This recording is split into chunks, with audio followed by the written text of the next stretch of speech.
I, I didn't mean to transition. I'm sorry, chat. Hold on, we're going back.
Everybody, welcome back to the Bitcoin mining What's up, GPU yo?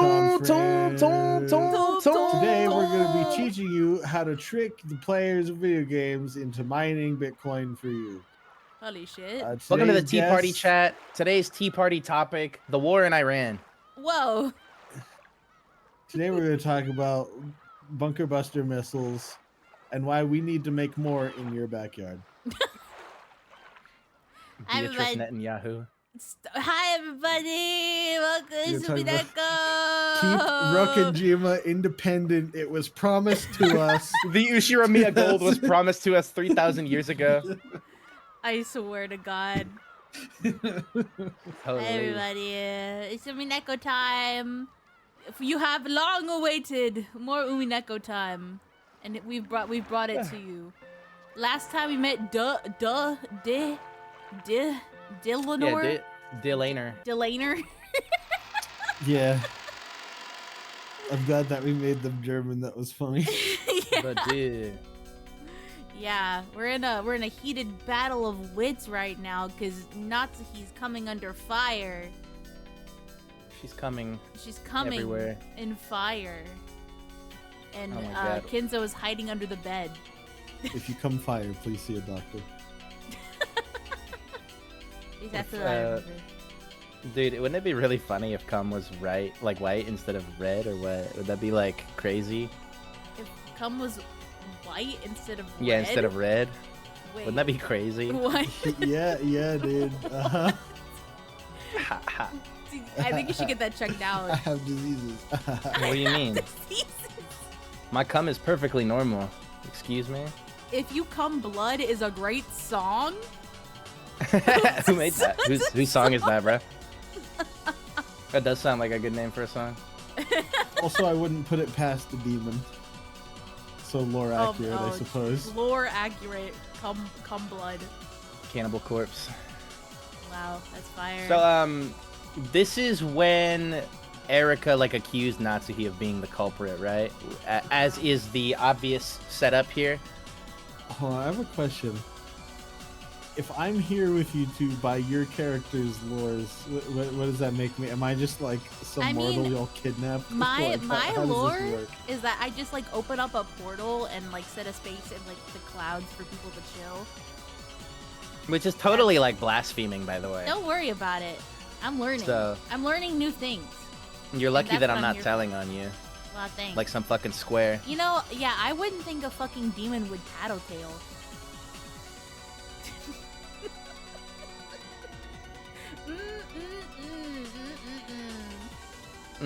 What? See, Yeah, that's okay. There you you're go. Therefore, I died and did not quite make it into heaven. no. You could go back and No, forth. I told you, bro. She's a blasphemer, and she ripped you into heaven against your will. No, so, you're still no, alive. it's not against your will. You can choose so to you're here come to take and me leave. to. Okay, yeah. Take me to hell, please. Thank you. You It's can, gonna be why would burning you up want to go here. to hell? Because it's hot way down epic there. down there, bro. Too many bells. Can you tell me to shut up with the Way friggin' more bells? epic. It's annoying. But it's hot People down there, and I get singing really and shit and uncomfortable. Yeah, they're all. I can just Dude, all they take do my up clothes here, off. all they do up here is smile and bask in their holy glow and fucking sing worship songs to the Lord. Fucking got tequila snore. down Boring. He told me they have tequila. Yeah, you know what we have in hell?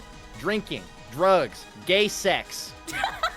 Does Okay, heaven I'm have any of sold. that? I don't think Let's so. get the hell out of here. I Well, I don't think know so. about that. I think gay sex still happens in heaven. We just hide it a little bit better. No, from what I'm seeing. Yeah, okay, bro. Tell I that to don't the know. scriptures. Yeah, You're gonna get stripped of a your lot- wings Oh, You real don't quick. know what the saints are There's doing. a lot dude. of guys in polos up Dude, here who he- look at me and my yeah. dyed hair and they go yeesh and they pull their collars, you know. No, those people go to hell. Yeah, all I'm saying is that if you guys are engaging in any behavior up here that we also engage with down there, you're doing something wrong and you're gonna get in trouble. Has been out towel out here. I'm crying. Type shit. Dude, do you know Charlie, dude? Charlie XCX. Oh. If Yeah, she only bumps coke, Bibsy she's Pop in knew hell. how to write anything. Dude, can we what can we Okay, I'm refresh on the sorry. plot like I asked? I Yeah. said I was like, well, Natsuhi's coming under fire for because they all entered the study. Nobody was there. Ava had the receipt thing in the door again, so she's like, well, we proved that this was a closed room, so where the fuck is he? They're doing the stupid thing again where they're trying to be like, well, did this really happen? Can you logically explain massive magic battle? Yeah. Bro, if you think it's still stupid by this point, you might be cooked, because this is all they talk about. I hate when they do this, because they'll do something cool, and then they'll just do this again. Because they've done it twice already. This is the third time they've been like, now, can you explain the giant Harry Potter orgy clusterfuck that just happened? Yeah, Rikishi really likes to he really likes to beat you over the head with the themes of the story. Yeah, I definitely don't think it's getting any better with Erica being here, being Erica. I mean, at least she's more entertaining. Yeah, there's some moments where I'm like, oh my god, because like she's exactly like what they're going for. I mean, you guys have seen the crosshatch, right? The 4 zones. She's definitely like firmly squared in love to hate category. Yeah, no, like they definitely seem aware of what she's doing because they keep doing it. Yeah.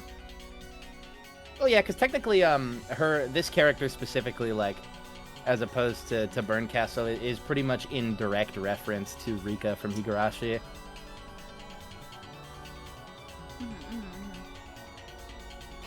Okay.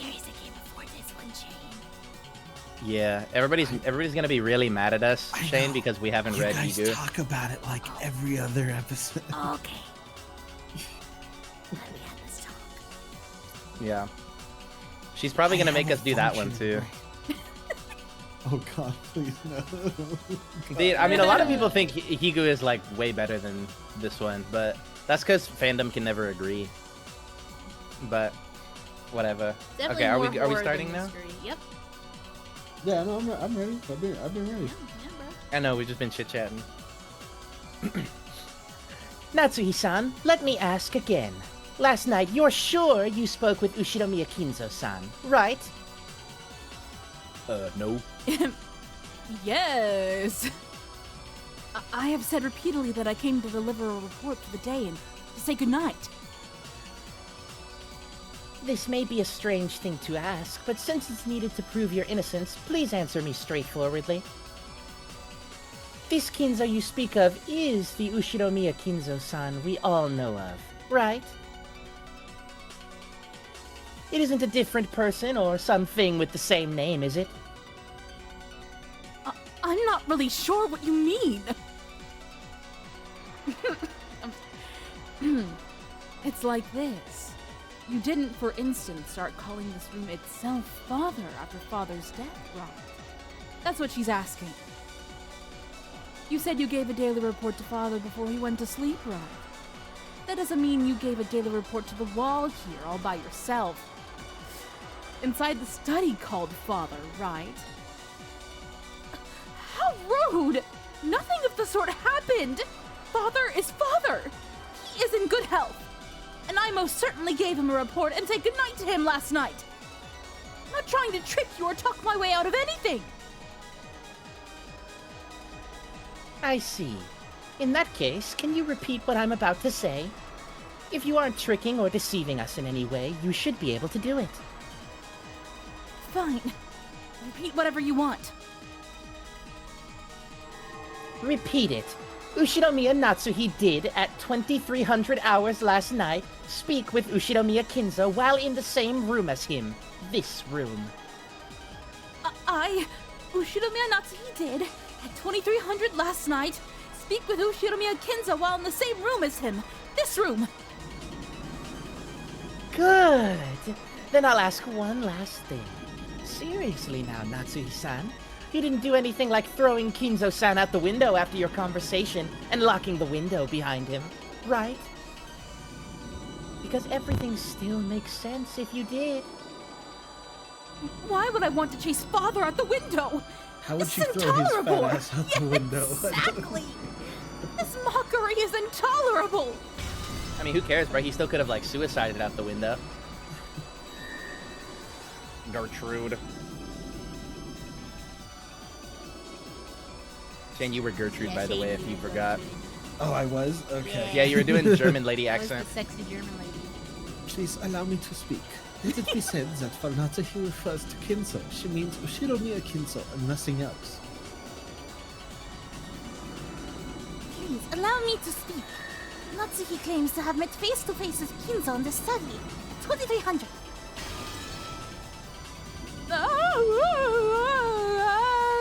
Natsuhi let out a cry, but it was too late.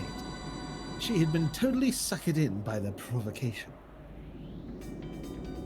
The blue wedge to the foot representing a telephone discussion. The blue wedge to the neck representing the study itself, being called Kinzo. The blue wedge to the gut representing Natsuhi herself, being called Kinzo. The blue wedge to the thigh representing Natsuhi letting Kinzo escape out the window and locking it after them. The four of them were smashed up with a thin sound, because Natsuhi, the one who knew the truth, had denied. Those denials had gained the power of the red truth. Despite Kinzo's absence in this closed room, Beato had introduced 5 ways that Kinzo could still exist. Natsuhi had carelessly crushed the premises Yeah. behind 4 of those herself. Sorry, I'm fucking jamming. Only one wedge remained.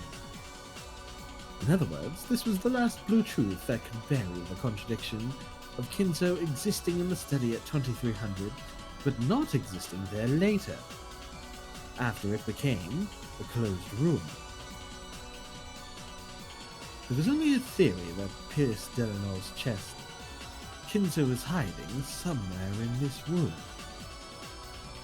With that theory, even Kinzo wasn't present in this closed room study. He could still exist there.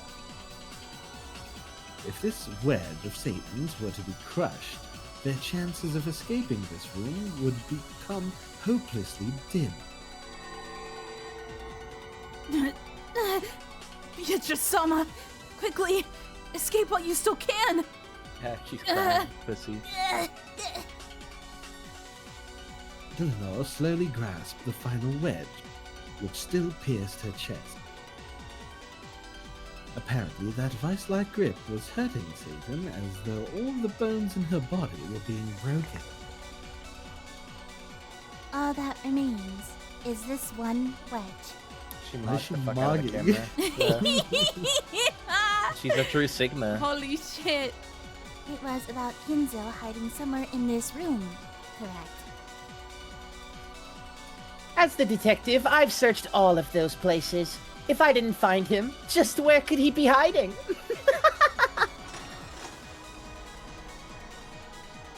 With the final wedge still sticking out of her chest, Delanor slowly approached Beato.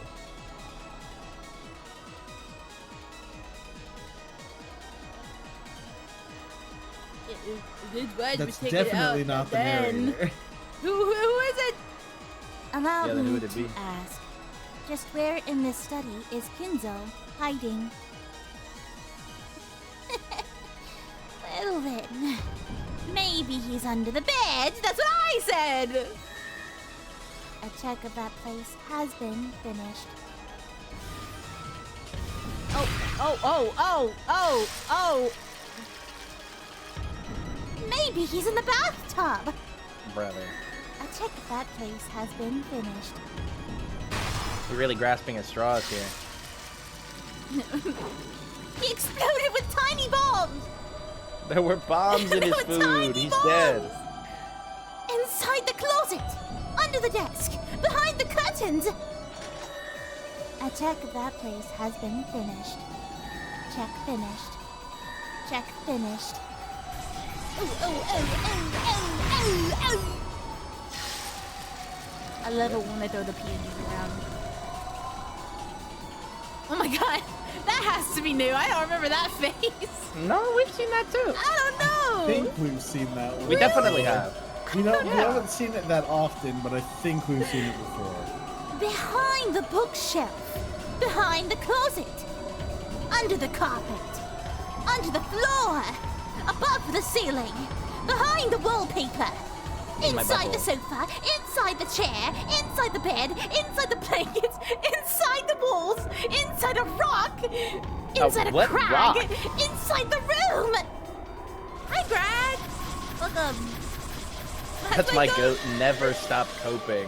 Check finish, check finish, check finish, check check finish, check finish, oh, dies it is! Sentenced to death! Wait, equalizer is the death, okay. Goretu ikuaraida.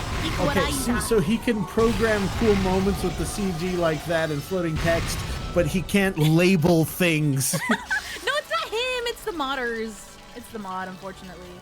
I don't care who it is. That's cope. That's cope. No, in because they could have done it. No. That's cope. That's cope. In the I mean, that's original, cope it's the same, right? That's cope on the behalf of Ryukashi, because the original game didn't have the fucking thing either. It just had the wall of text showing up.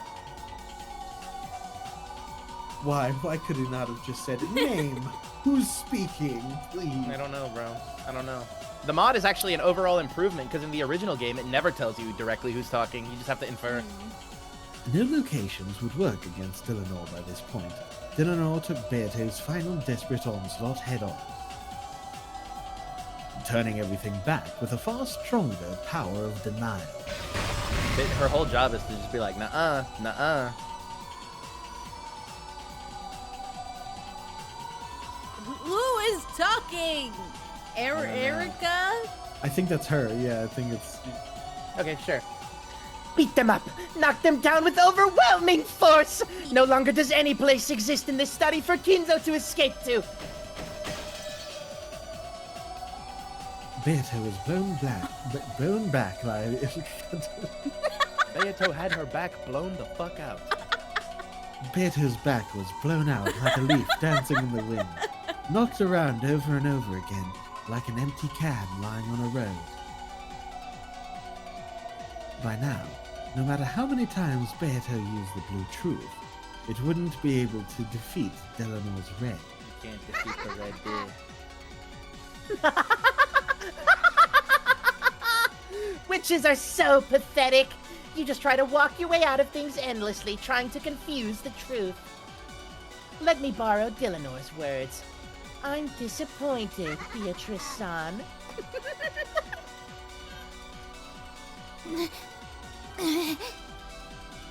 Can't say that. He's about to throw a tantrum.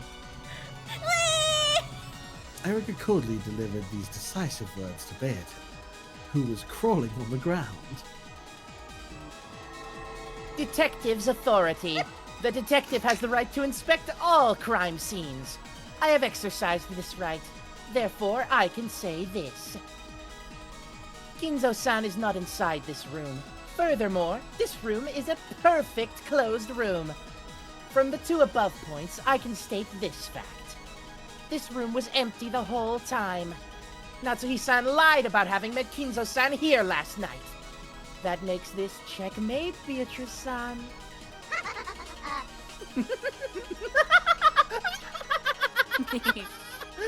How's that? Simply by the existence of this room, this level of reasoning is possible for Furudo Erika. What do you think, everyone? Fire. At these words, the final wedge shattered, and at the same time, the pitch-black gate that was about to open shattered once again. This time, the warp portal had been completely destroyed. No longer would Kinzo be permitted to exist in this room, or escape from it. Rip to bro. Dude, is Beatrice gonna fucking die? So dead, he died twice. Beato struggled to her feet, but that was the best she could do. She no longer had the energy to fight. She had taken all of the denying. Red? Who's the red? All The of denying red. Head on. Denying red. Oh, the red denying, words. comma, please. She had taken all of the denying red, head on from close range. It took all her strength just to withstand a pain so strong, it felt like she'd vomit up all her inside. Ew.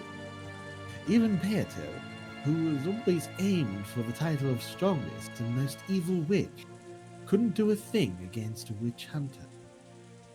No matter how sturdy a sandcastle you build on the beach, it can never win against the rising tide. Yeah, okay. Sorry, Kinzo. Looks like this opponent really was tough after all. Beatrice, I thank you. You've done so much for me despite your remaining grudge.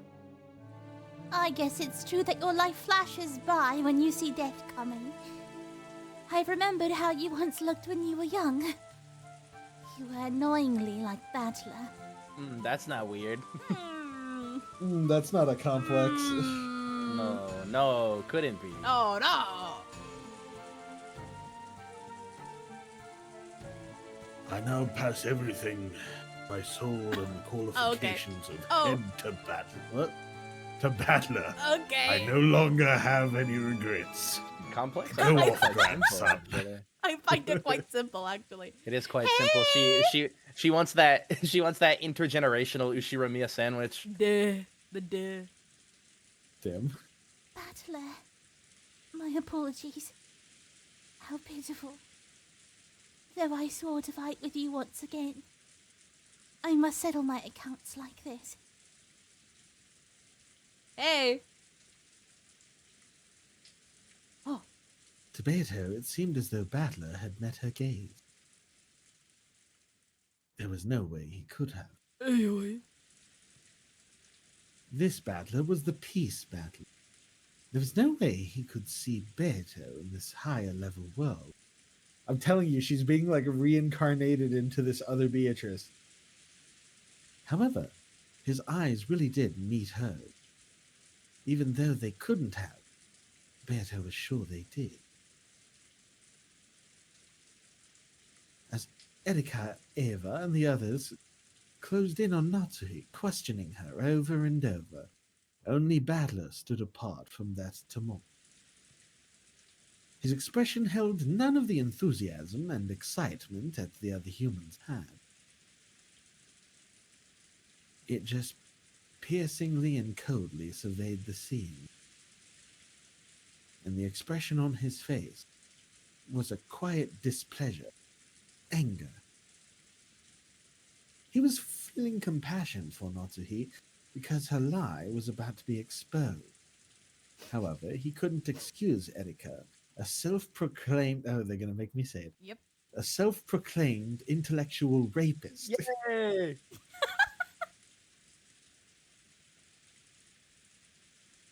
Who simply enjoyed cornering Natsuhi and those who sympathized with her. You really had to let that sit. Shout out intellectual Then he rapist. whispered softly. Oh. Oh my god, he's doing it again. Oh, It's Aura Farm time. He's- Dude, relax, goddamn. It's useless. He's about to crash out again. Do it again. Oh, okay. Sorry. Okay. It's useless. Yes! Beato and the others definitely heard that.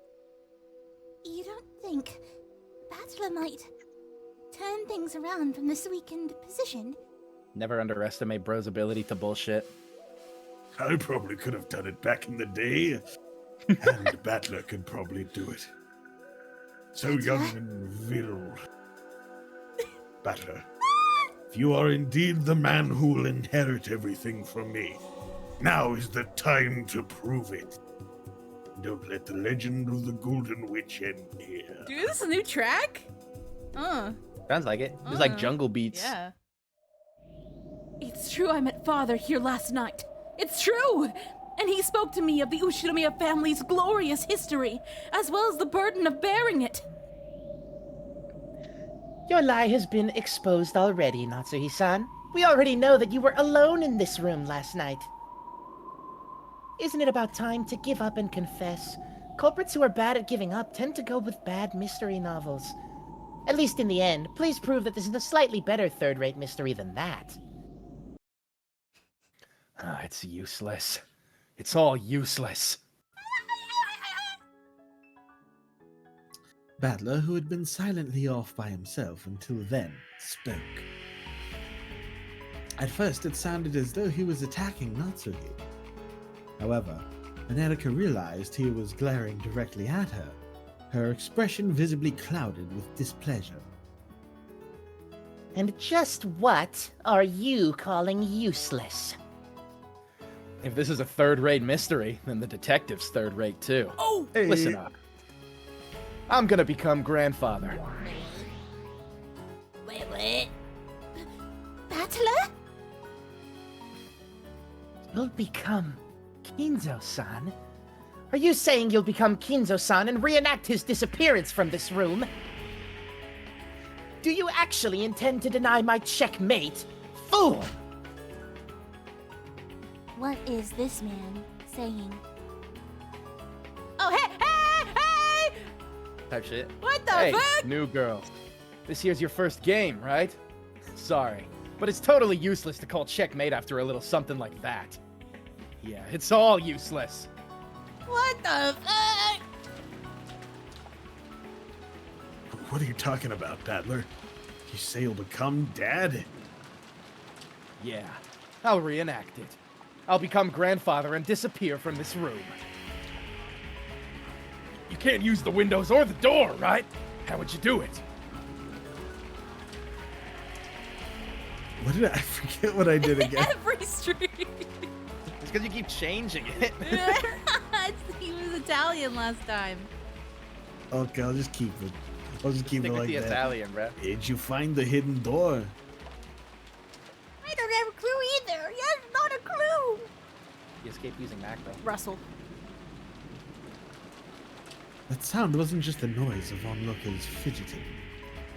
It was a provocation chill that ran up Erika's spine. Interesting. I see. You're the successor to the Ushinomiya family headship, the one who bears the head's ring. That should more than qualify you to stand in for Kinzo-san. Why don't you let us have a look at your theory? Erika's expression was no longer a challenging smile. It was malicious. Overwhelmingly displeased. She couldn't conceal her anger at having this very pleasurable time of hers ruined. How will he get us out of here? Yeah, I've got it. I see. So that move is still open. Remember, Beatrice, you can't bullshit the bullshitter. So you finally figured it out, you damn geezer. Hidden doors and hiding under the bed. All that stuff is so pitiful it brings tears to the eyes. This is the Ushinomiya Kinzo we're talking about here. There's gotta be a more thrilling and exciting answer. Exactly. How pitiful that even I couldn't think of it. Even though it was about me. And how pitiful that the only one of my relatives to understand me is Battler. The kid who's returned after being gone 6. Battler, take my place. Do not shame me. Sure, Gramps. I'll teach these guests what the dignity of the Ushinomiya family head is all about. What are you planning to do, Father?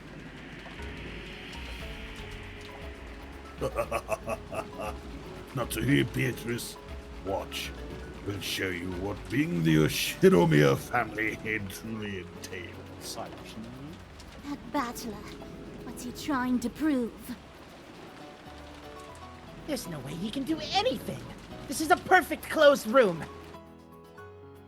And Natsuhi, come over here. Now, move as I tell you to. Battler called Natsuhi over to the window and whispered something to her with his back towards the others. Miss Dillinor, you're ready for everything, right?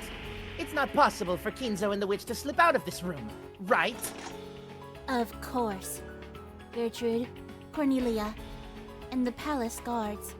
Double check that the seal of this room, of this closed room, is perfect.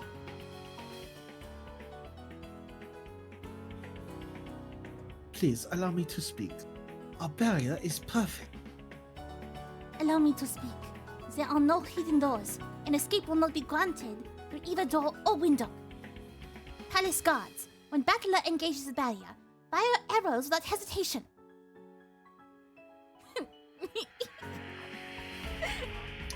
Shiestical Roger, Battler Summer, prepare yourself. Escaping from this room is impossible! He'll do it. How? Okay, dude. He's certain he can succeed even without any basis. That's what it means to be the Ushinomiya head.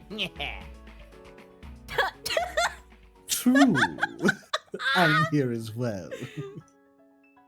Let's watch. So, to be the head, you just have to be the goat of manifesting? Yeah, bro, basically. You gotta gamble. Let's see the majesty of Riche's opponent. Alright, Battler, time to Aura Battler farm. just walks into the corner, pulls out a modern smartphone, and starts rolling for CSGO God. skins. Then I'll begin.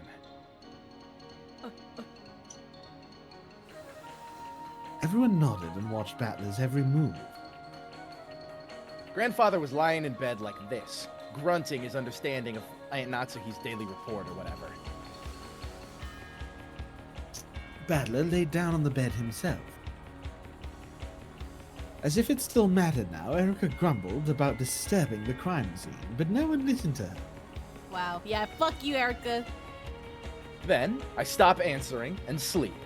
Well, realistically speaking, I probably get tired of all that talking and only pretend to be asleep. You really do get it. Women talking. I see that father has gone to sleep. Bow silently and leave.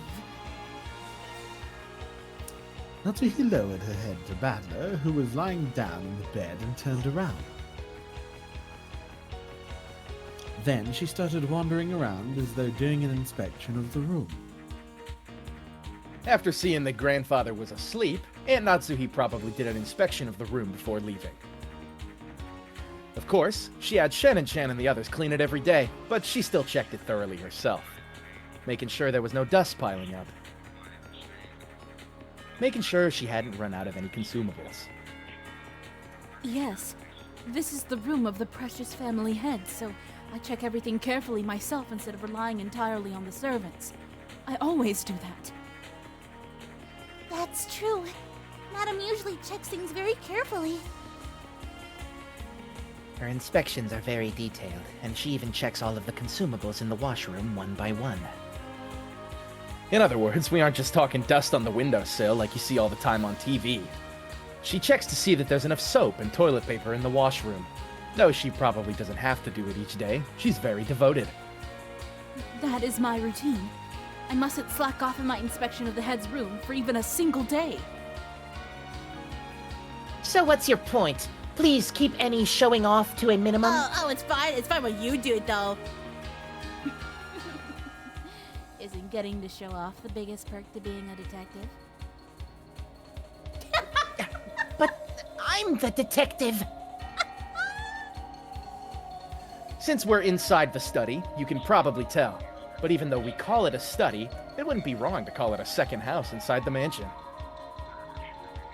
It has a sleeping room, a study, a washroom, and even a toilet and bath. In other words, it isn't one single room. You could call it a full house. Thank you for the explanation of the room's layout. However, the move of having him hide somewhere in this room has already been defeated. He isn't hiding. However, there's gotta be several blind spots. For example, if Aunt Natsuhi went into the bathroom to check the amount of toilet paper, most of the study would be outside her range of vision. In other words, for almost every location in the study, the sole observer would have disappeared.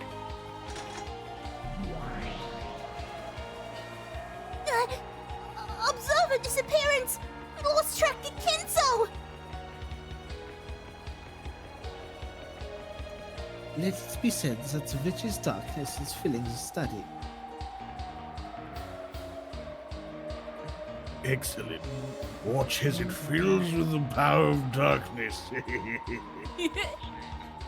So, if the observer, if Natsuhi goes away, so what? What next? When Grandfather noticed that fussy Aunt Natsuhi leaving, he got up. Why? Yeah, I love that sprite. On a twisted night such as this, what better way to enjoy a drink than bathed in twisted weather under the night sky? Type shit. Type shit. Since Aunt Natsuhi's in the blind spot of the bathroom, it becomes possible for Grandfather to walk about the study at will. Aw, thanks, Grak. He likes your Kinzo, bruh. Yeah, thank you. Saint's Kinzo is epic. I think It was possible for him to move without Natsuhi's knowledge. It was possible for him to move without contradicting what Natsuhi knew. I think you as Kinzo and Lydia as Battler are perfect. Thank you. Yep. Thanks, babe. Oh, Morning, Battler is approaching the study door. Allow me to speak.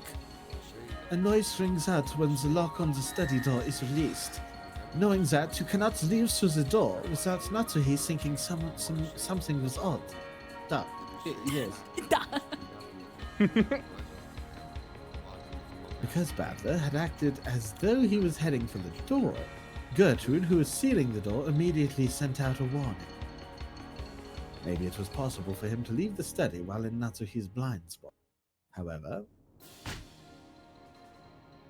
That's right. There's the sound! We know there's a loud sound when the auto lock is released. Even if Natsuhi was in a blind spot inside the study, she wouldn't miss hearing that. Of course she'd find it odd. Allow me to speak. Let it be said that Natsuhi did not hear the sound of the door opening while in the room. The washroom and toilet are very close to the door. Even if they hadn't been, that auto lock always lets off such a massive sound. She'd be able to hear that sound no matter what. Natsuhi had already spoken with Erika and the others about the details of the previous night, making it quite clear that nothing out of the ordinary had occurred. Any argument that relied on Natsuhi failing to hear the lock wouldn't work. Please, allow me to speak once more. Kinzo entering or exiting through the door will not be permitted. let it be said that this is a useless struggle. It is foolish. It's true I can't break through the red of that girl by the door. But what about you over there by the window?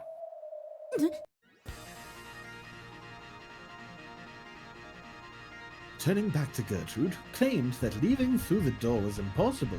Battler locked his gaze on Cornelia, who stood in front of the window. Please don't make me speak more. I can't do this. Make sure you hold that barrier of yours up tight.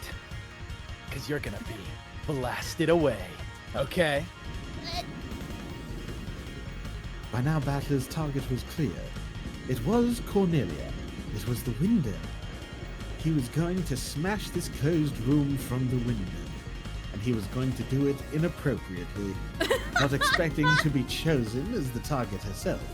Cornelia was overawed for just a second, but she quickly regained her composure. On rare occasions, struggling, fleeing, the witches would directly challenge the barriers Cornelia set up. Such witches were always fighting desperately on the brink of death.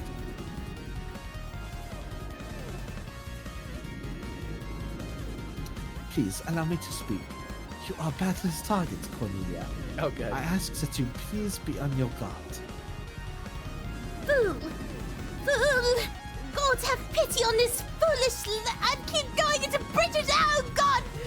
Lamb! I'm no sheep. The head of the Ushinomiya family is an eagle, with one wing. Don't think you can keep me shut up in this study forever with just a flimsy window like that.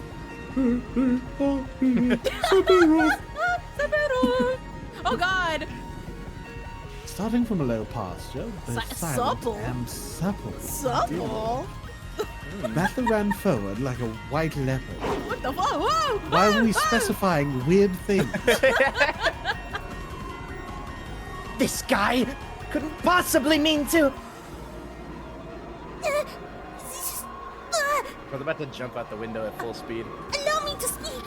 There is no way to defeat my red. I think I made her French. Oh well. Yeah? That's fine. No such a wish will not be granted. Cornelia thrust out both her arms and made a sign. When she did, a red barrier closed in front of Battler. Know that your curse is a fruitless one. Ushinomiya Battler. Know that this window is sealed from the inside, and not that he did not help Kinzo escape. I'm not saying that Aunt Natsuhi helped Grandfather escape. But what if Grandfather snuck out, keeping it a secret from Aunt Natsuhi? Why would Kinzo go out the window on his own? Yes! What better way? Because I'm fucking crazy. And did literally none of you meet me? I sold my family out so I could read esoterical books. You don't think I'd jump out a fucking window? Never let anyone know your next move, Never even let yourself. anyone know where you drink your green. You all geeked up on that green slurp. What better way to enjoy a drink on a twisted night than leaping through rain-swept skies? But this is the 3rd floor, right? It's impossible. Fuck my knees, they're already fucked. They just find his body in the forest with a cup in his head, His his legs broken. No, bro, he's like being a big child. I would totally roll out of that. Oh my god. No, I do parkour. Even you've jumped down a flight of stairs at least once in your life, right? What? 3 stories is nothing for Kinzo. His ATV was at the bottom waiting for him, yeah. I would literally slide down the drain pipe like Mirror's Edge. I wouldn't put it past him. I've seen some crazy ass shit. I can double jump. Yes! The gaslighting is I ridiculous. surely wouldn't. That's the only spell that Kinzo like attuned himself with was double jump. That's ridiculous.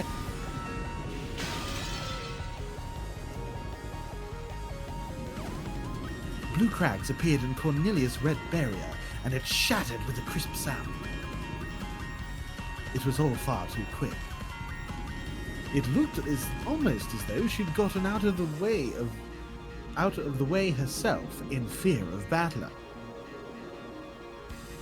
Endless 9! Magic resistance power Endless 9!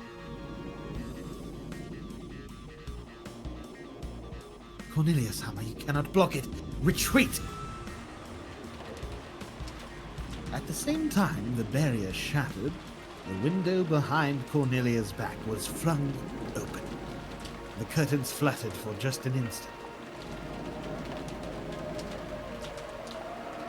Though it was filled with rain, the heavens and the courtyard were spread out in front of them. A fitting exit for an eagle leaping from this closed room. Cornelia, repair the barrier. As you wish, Commander Delano. Know that you will not be allowed to break this. Cornelia quickly returned to her senses and set up another red barrier. However, this was her last one. Please allow me to speak. Let us accept for the time being that Kinzo escaped through the door, through the window. In that case, how did he lock a window which cannot be locked from the outside? The window was locked from the inside. Useless. Yeah, it's all useless! Kinzo and Battler grinned. Did she think this feeble red could block the charge of Battler and Kinzo? The two family heads. After Grandfather jumped out the window, and Natsuhi probably noticed a slight draft. She then approached the window, realized it was wide open, then quickly closed and locked it. She couldn't have imagined that I'd slip out the window. Yeah, so it's only natural that Natsuhi thought Kinzo was sleeping in bed. Oh, oh, oh, Now Battler had found the answer. The red barrier was more fragile than thin glass. The red magical wall of certainty had been smashed again so easily that it disgraced the name of certainty itself. Unbelievable, right? That barrier was more firm than any Renove had ever used against Jessica. And yet it had been destroyed so easily. Though Battler was rushing fiercely and had almost reached Cornelia, she didn't step aside. Her steel spirit worthy of the name S&A Jungfrau Oh, okay. did not allow her to step aside. Jungfrau, something like that. Yeah. She took a charm from her pocket, placed it against the thin air, and made a sign. Then, not red, but blue burned there. Though it was far more frail than the red barrier, it was her last method of resistance. You want to get... You want to get through? You won't! Let me speak, let me speak! Be as is made, this is the third floor! How could a wingless human escape from the window? Know that you won't get through! You won't! Just quit your whining and watch. Wow, wow! Whoa! This is the answer! Whoa! Wow! Why is he powering up just to argue? Battler jumped. Hold me down. Oh, 6 feet from the end. He burst through Cornelia and her blue barrier, knocked them away, and his body flew out of the window through the darkness of the rainy sky. Maybe 6 feet. I'm just- Father. Bro's just jumping out the window to prove that you can live. Holy moly. Cue the CG of a dirty mattress. Dude, Adam Break said in free! the chat, Battler bro. jumps out Kinzo's window! That was an achievement! Adam said in the chat, bro, the ATV was sitting at the bottom waiting for him to Yeah, jump into. yeah. You could cruise off. Oh yeah, Adam. And this bird you cannot change.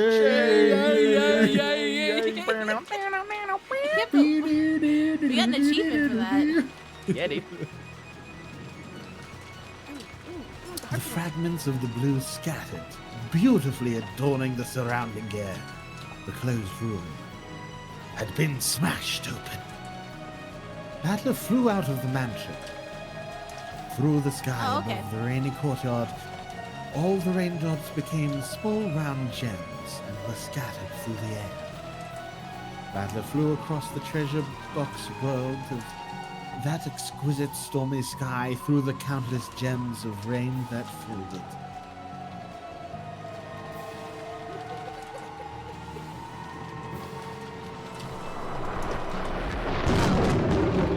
Whoa. Whoa. In the sky over the world frozen in time, Dillinor and Battler faced each other. Of Battler, who had smashed and flown out the window, was like a knight leaping off a white horse. Then Dillinor was another knight who floated in the air waiting for him. Actually, I am a rogue. It's a metaphor. Shut up. You're not supposed to be talking to me. In air above the courtyard, surrounded by the Yoshiromiya mansions and frozen in time, the true new head of the Yoshiromiya family and the disciple of heaven who would test him crossed paths. Well done. When you fall into the courtyard, whether you live or die, it won't change the fact that Kinzo could have defeated this closed room. You who have thrown away your life and jumped are a martyr. Well done. You have smashed our closed room barrier. Splendid, Ushiromiya battler. However, I am the head inquisitor of heresy, Dillinor Anox. I cannot allow you to escape out from under my nose.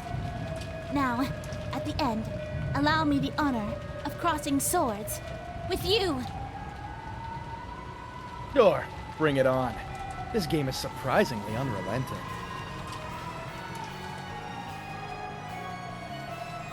In this world where gems of rain fell slowly like large snowflakes on a snowy field, Eleanor and Battler slowly crossed paths.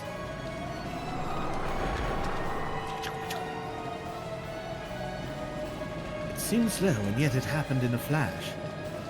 They did the math. Their gazes crossed and clashed like lightning. Night confronted night head on, and everything would be settled with a single strike. Whoa, whoa! Hey, you gotta go back to that! Whoa. Hey, go back! God damn it!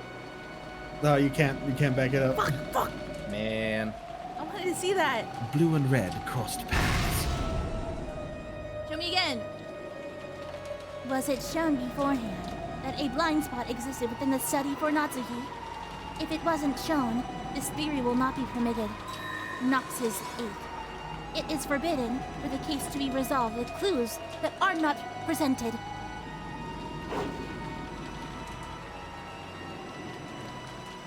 Duranor's double strike with both the blue and red blades reached out to slice Battler. And failed. Oh, I just realized she did it both. Oh, shit. Yeah, dude. Whoa, hey, whoa, texturing! Nice graphical bug. Those long swords, which had never lost over the course of 100 battles, cut through empty air, creating an artifact within the gaming. Oh, dude, and then he uses the red. Holy shit. When we entered the study, its structure was clearly described. Too bad for you. For the first time, an expression showed on Delanor's face. It was a sudden smile. She had known about that long before. However, she still couldn't let him escape without attempting that single strike. Not even with her reputation as an inquisitor of heresy on the line. She still crossed swords with Battler, even though she knew it would fail. Yes, I knew. With your answer, Nox's eighth is not violated. Here it comes. No hard feelings. Yes, come. Come. In Battler's hand was a blade that shone red. That blade etched out the red truth. It wouldn't be an exaggeration to say that Kinzo's study was a small villa he had created inside the mansion. A study, a library, a place to sleep, and a bathroom and washroom. It was divided into multiple rooms. That has already been shown. And it suggests that there could have been a blind spot somewhere within the room.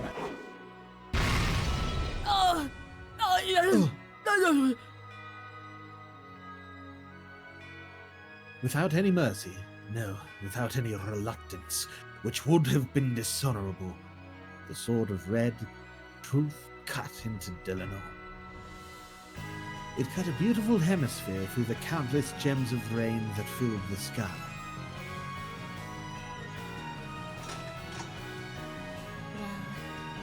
Well done. Time exploded into life.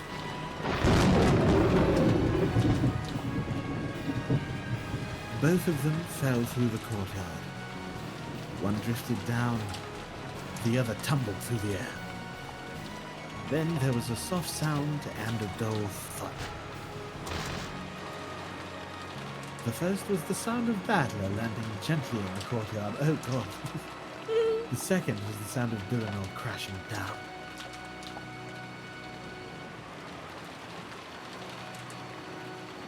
After crouching for a while, Battler slowly stood up. Though he had jumped down from the third floor, he had landed as lightly as though he had merely jumped over a fence. Okay. Battler! Beata leaned out of the study window, looking to see if the supposedly wingless Battler had landed safely.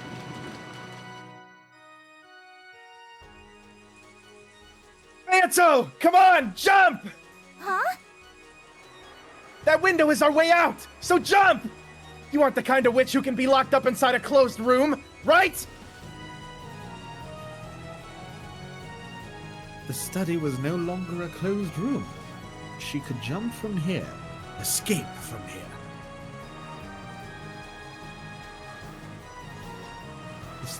Oh, hold on. I have to.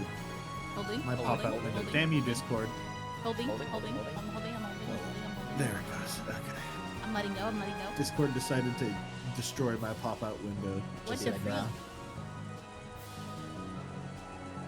By now, the closed room had been threatened to capture the witch and suffocate her. Had been destroyed. Yes! You too, Kinzo!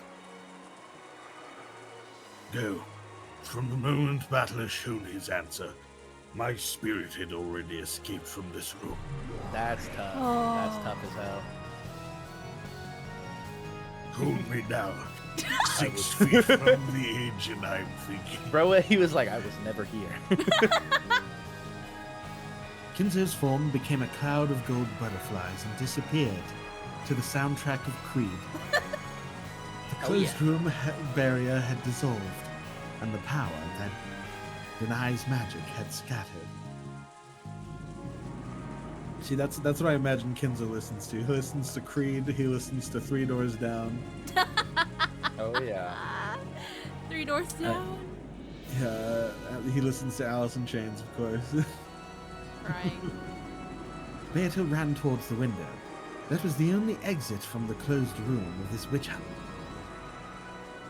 After glancing at the Shyster sisters, the subordinates of the Inquisitor of Heresy, she readied her wound-covered body and ran towards the window just like Battler had done. She looked like Cinderella running as she had heard the bell toll. Okay. There's no way we'll let you escape, Beatrice! Illusion of the witch!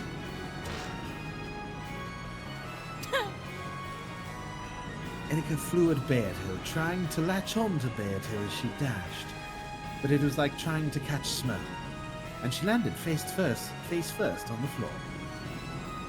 There's no way a human could catch a witch.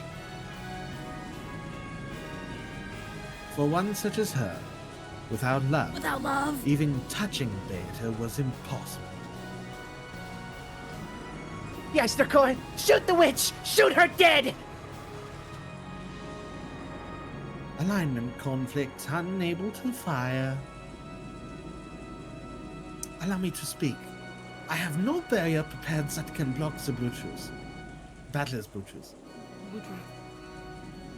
Both Shyster 00 and Gertrude spoke with unbelievably calm voices. And also the same tone. It's almost like the same person was voicing it. I will end you. No one can stop them? Not Battler, not Kinzo, not Beatrice. If these guys manage to escape, my closed room, my theory! I'm the detective, Furuto Erika. Like, Discord is cutting it out, but I can hear the little baby wails. That's awesome. Erika crouched, screaming and clutching at her head like a wow little crybaby. Yeah. The Great Golden Witch isn't gonna be defeated by something like that geezer's grubby study. It's still just the first Twilight. I'll teach these newcomers that your game isn't that easy.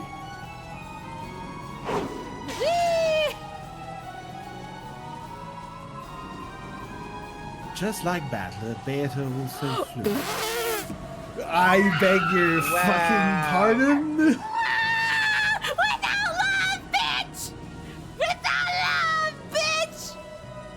I've seen the CG on Twitter before. and You now I get to cannot finally fuck the see it. grandpa and then fuck the grandson. This is Well, not. too late. Too late. She's doing it. You know, I'm fine with this fan fiction. I'm fine with it. Episode 5, you fucking rule. Intergenerational sandwich. This is great don't fan like fiction. Beatrice a little keep it in the family, asshole. Oh my god. Without love, she can't be touched. She drifted down through the air, She drifted down through the rain, treasure box. The rain. Let me drink some water. I'm just look at this for a while. Dude, this It's has been just pretty. so This has been pretty ridiculous. cool. Yeah.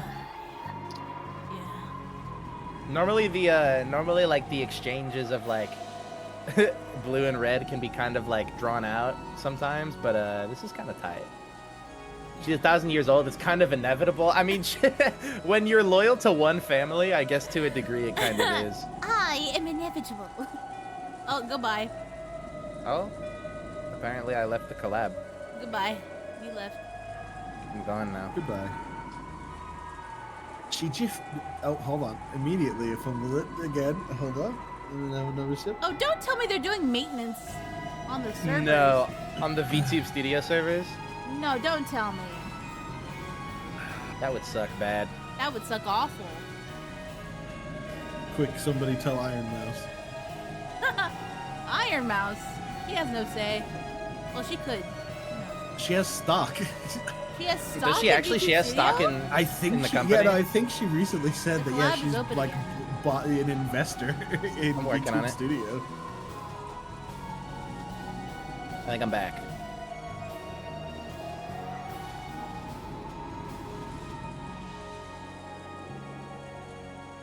I'm waiting. She drifted down through the rain. Why can't I? Why is this so The Rain hard? Treasure Box World. The rain treasure box. Yeah, there. She Okay. drifted Right. down through the rain treasure box world into Battler's chest. Battler caught her with both arms as though catching a feather from an angel. Why are we shaking? Beato's just that big. Got that The weight to rebound her. of her butt. Her was fucking- beautiful bouncing boobs. It was like a knight catching a princess who had been locked up in a tower, like a beautiful picture of a scene in some fairy tale, complete with jiggle physics. As they say, blonde and bouncy is better. Crap, I think I'm in love. Are all the Ushinomiya family heads like this?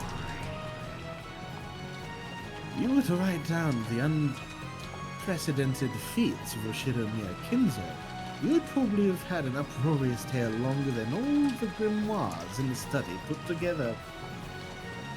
It seems the tale of the next tale would be worth writing down as well.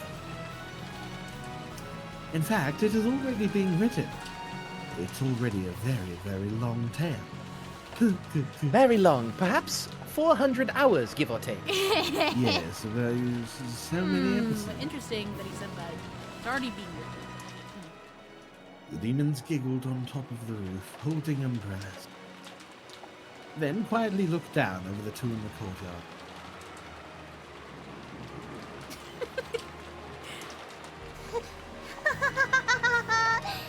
You're not bad at all. I guess all your games have toughened me up. How do you know about that? In shock, Beato actually praised Battler as he held her in his arms. Battler laughed in his casual, carefree way. He totally didn't care at all. Yeah. This is impossible! Impossible!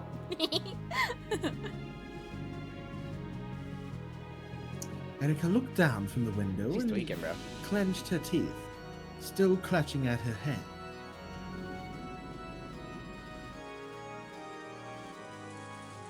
Still holding Beato in his arms, Battler grinned back. Erica, Whoa. What? I'm not giving the riddle of the Golden Witch to you. I'll solve it. That riddle belongs to the two of us. Right, Beato? Wow. Indeed. My riddle is Yo? That's When awesome. Battler laughed evilly, Beato's face turned uncharacteristically red. But even so, she spoke while laughing loudly. My riddle is yours. Yours alone! Ushinomiya battler! I won't let anyone else solve it! Yeah! Listen to her saying something like that. Battler snorted, amused that Beato had said something so out of character. And still holding Beato in his arms, he spun around in a kind of waltz. The falling gems of rain celebrated their victory over this trial.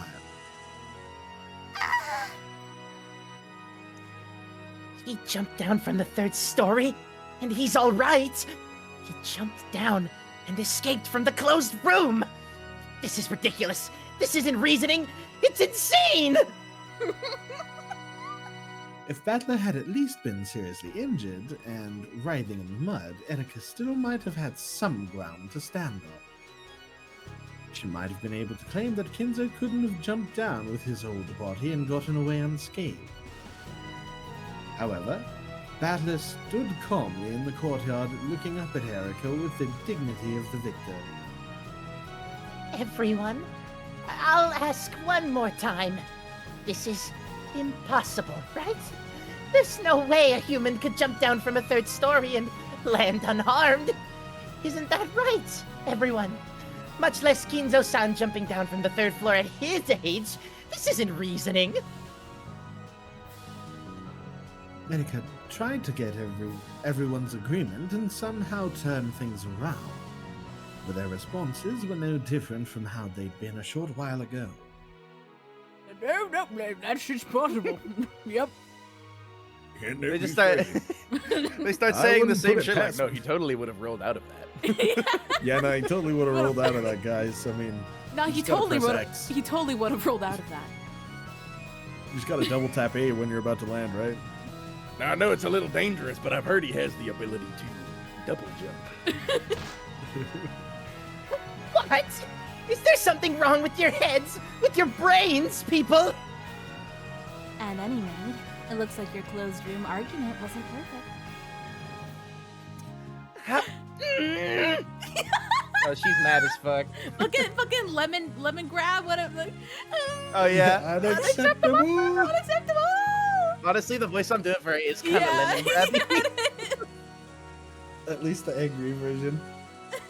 Not only the servants, but the family members also agreed that they all agreed that there was nothing strange about Kinzo jumping down from a 3rd floor window.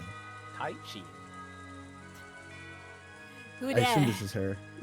I guess so. Yeah. Just who in the world is this Ushinomiya Kinzo person? Where's the goat? Well, I'll give you 6 points. Kinzo would have done it with a bit more flash in his younger days. It needs some more tweaking. Oh, and how much should it be tweaked? Are we flirting? Well, I get it. he might have jumped down with me in his arms. Got She's it. totally fine. Next Yeah. time I'll do that. Oh my god. If you think you can, just you try. Good. Good. Beta's voice grew very faint, and she gulped. Good. Then her body suddenly crumbled away into a cloud of gold butterflies. Goodbye. That was because many people had rushed up to the window, and she was being bathed with gazes filled with the anti-magic toxin. Beta's body became invisible to them and melted into the air. So to their eyes, it appeared that Battler was standing all alone out in the courtyard.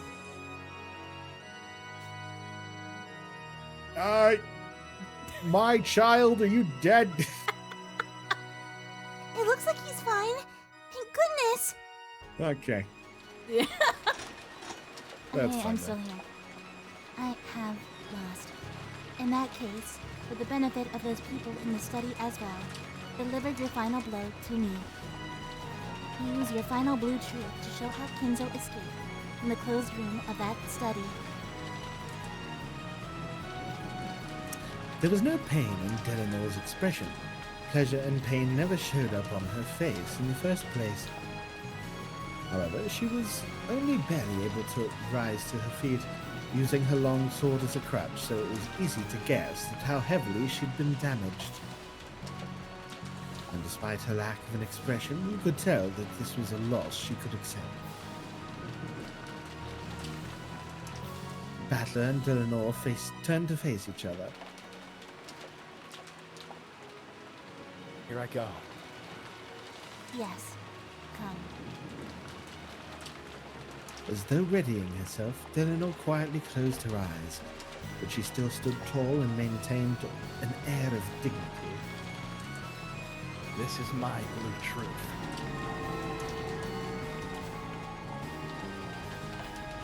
The blue power gathered. Battler slowly approached Delanor. Then he faced the rainy sky and yelled out the blue truth.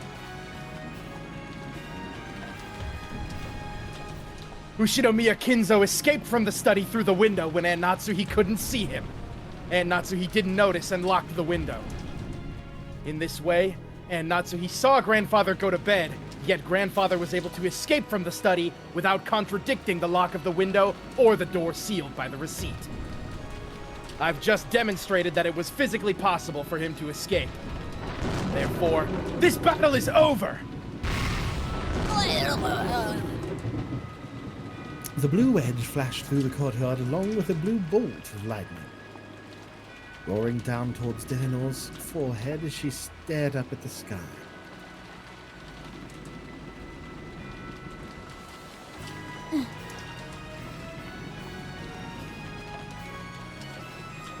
Beato's game isn't forgiving. It's doubtful whether the classic patterns of the mystery genre even work here. Your swordsmanship isn't bad, but you ought to be a bit more flexible in your thinking.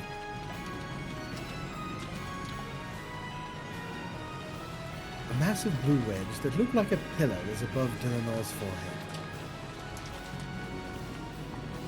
and had stopped with its tip just slightly touching her. It didn't run her through. It made no mark larger than being poked with a pencil. When Battler snapped his fingers, the blue wedge shattered and became a shower of translucent gem. No drops of rain that poured down over the courtyard. Delanor sat down in a dazed sort of way.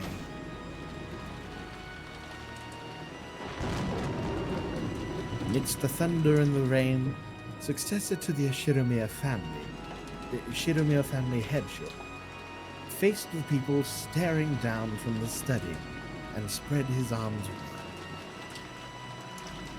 Welcome to Beato's and my game. Welcome, Furudo Erika!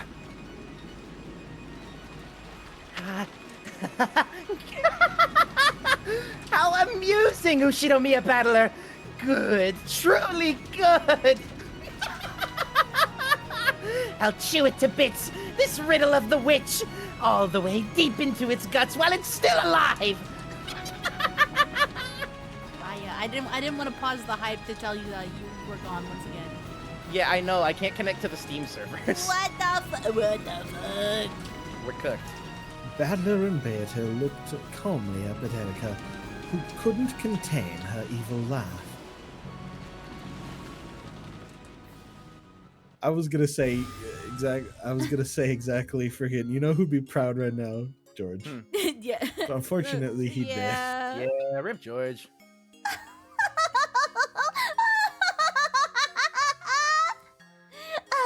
This is good stuff. Erika, that was so lame. Ownage. You know, I refuse to be mad at George for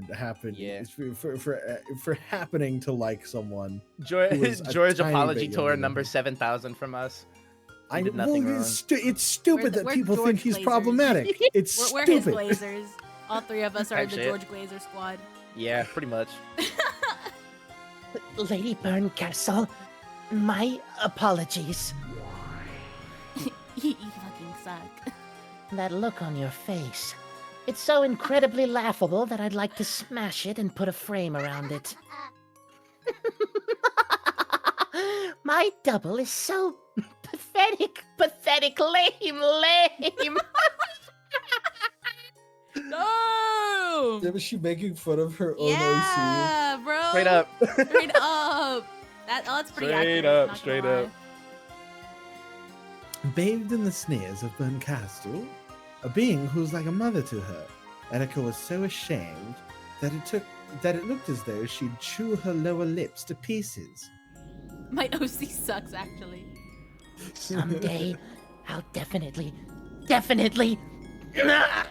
Ushinomiya battler Beatrice Ushinomiya Natsuhi.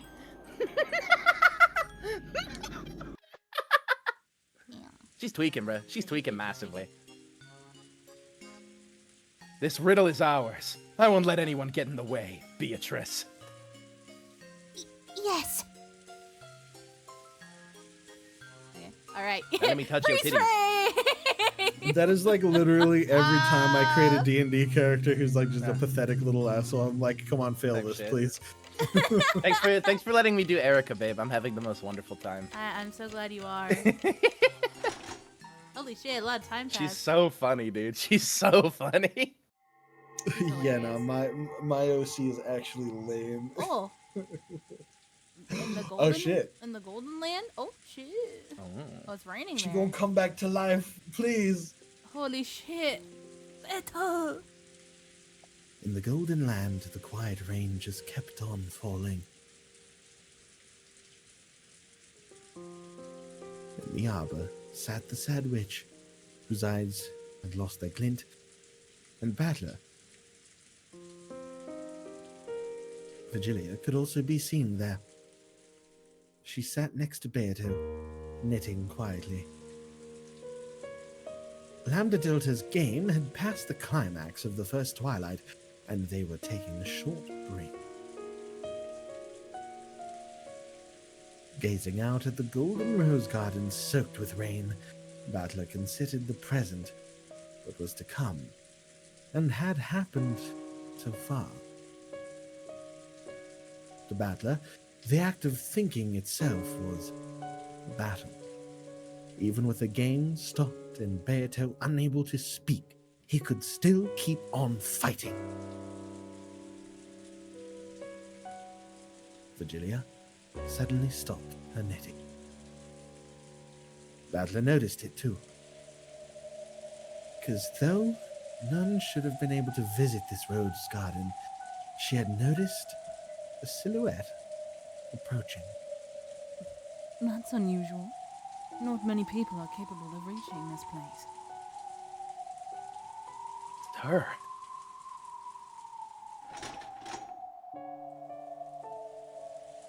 What's up, bitches? That silhouette, which walked amidst the quietly falling rain without so much as an umbrella, was Delanor. That was a spectacular garden maze.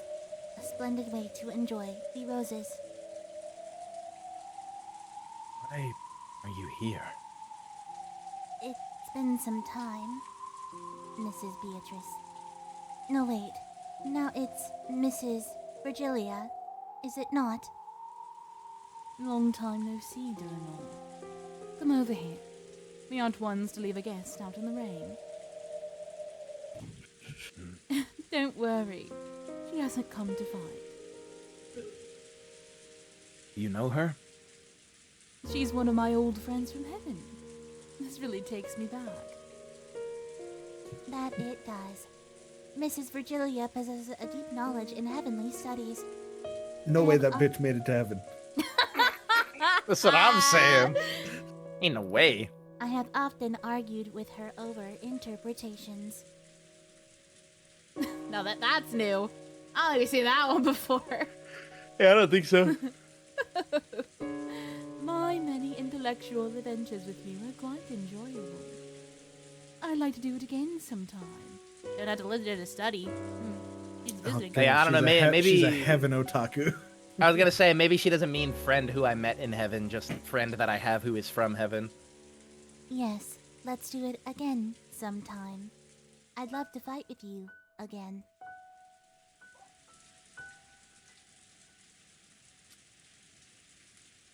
They used the word fight, but it didn't sound like they meant anything unpleasant by it. It sounded like something old chess rivals would say to each other. Unlike Beato, it seems Virgilia always behaved properly and courteously, so she had many friends in various other worlds, including both heaven and the demon world, known as Florida. Surprisingly, Delanor was one of them. Oh. Delanor, who had crossed... It's Bello. Yeah, I guess so. Take a break. Take a break. Delanor, who had crossed swords with me just a short while ago, ducked her head like someone taking shelter from a sudden rain and sat in the seat Virgilia pointed out, like a guest. Good job. Is there any type of black tea you would prefer? Anything. Anything. Any tea you make is superb. Then how about some Darjeeling? Battler Beato, would you like some more? Yeah, Beato and I would like a refill, right? By this point, Battler has consumed thousands of milligrams of caffeine. Yeah, bro. 100%. Like- He's been awake for months. He has legitimately been awake for so goddamn long. As usual, Beato didn't answer, but if you quietly gave her a cup, she would sip from it from time to time. Even her unconscious body just... Yeah, Yeah. she loved that tea. She loves tea so much that she just unconsciously drinks it, apparently. There was still some black tea left in that cup, but it had already chilled.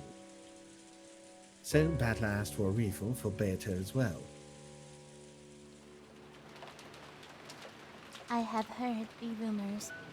How pitiable that Beatrice, the endless witch famous for her cruelty, has been reduced to this. He's no longer participating in the game. Lambda Delta is the one controlling the Beato that's on the game board. I know. However, she is the original master of this world. And you are the proper guest, invited by that master. That is why I have come to pay my respects. On the game Okay, board, Beato and I met Delanor. But those were the game pieces of those witches. They weren't Beato and me ourselves. My fanfiction. No. Is that why you went out of your way to greet Battler-kun and Beato here? I see you're as conscientious as ever. That is my way of doing things. Greetings, Mr. Battler. I am Delanor Anox. We play opposing roles, but it is a pleasure to meet you. Sure. I'm Ushinomiya Battler.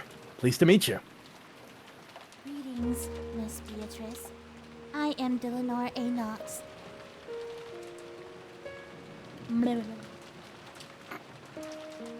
Beato, she's saying hi. Don't be rude, God. Don't be fucking rude. She says, welcome. Thank you very much, Miss Beatrice.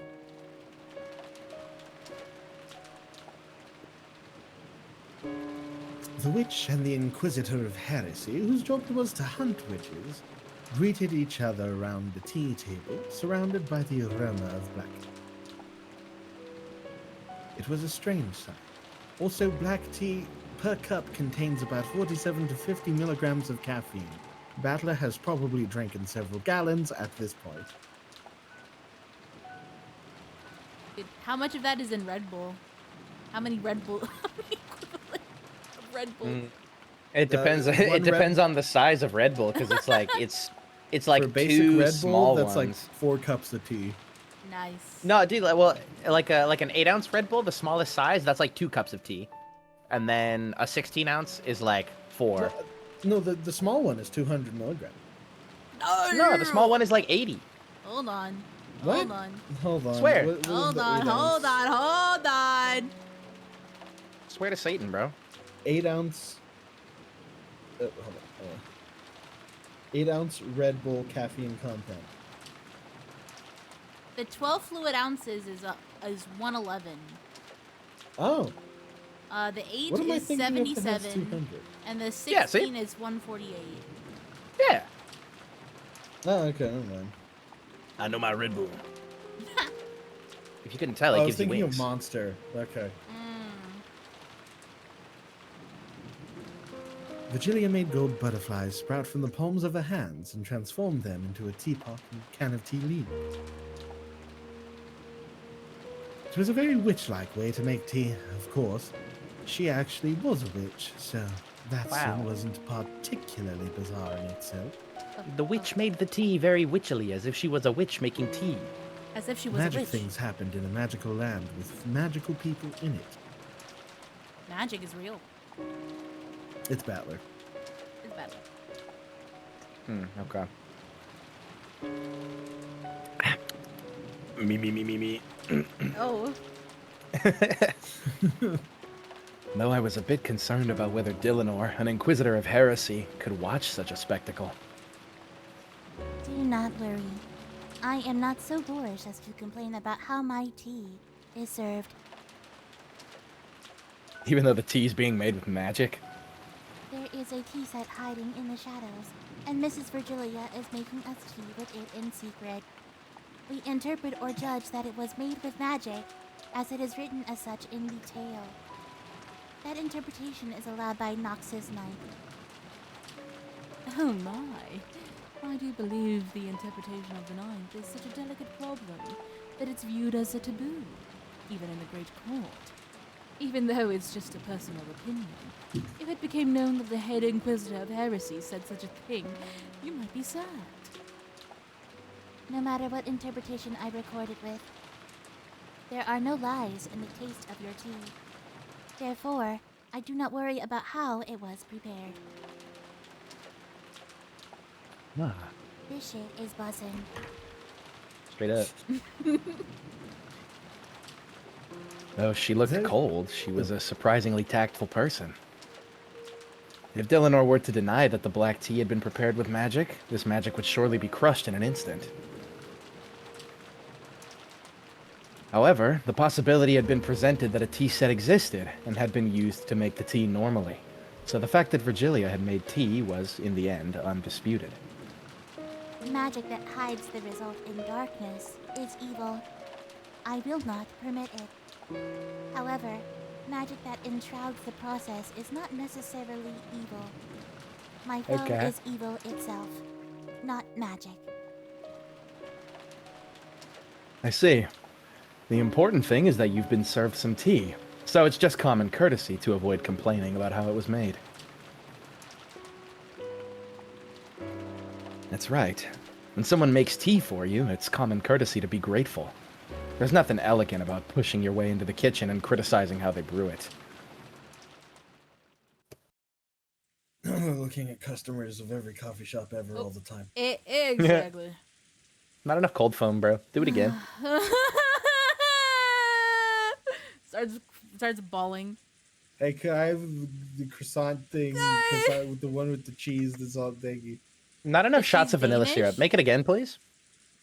Nah, the croissant thing with the ham and the cheese and The ham and Swiss croissant. yeah, that one.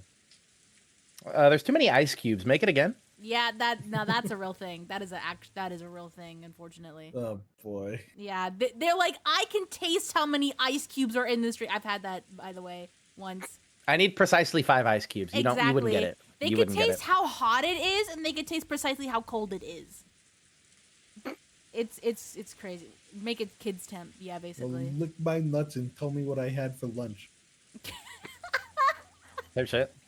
You don't invite your guests into the kitchen. And when you set the table, you should adorn it beautifully in the spirit of hospitality. There you go. Careful, it's hot. Baba Booey. Thank you. I would like some sugar and milk. You still can't drink it straight. I'm a fucking kid. It must Okay. be sweet. You just don't be aging or what? Yeah, I guess.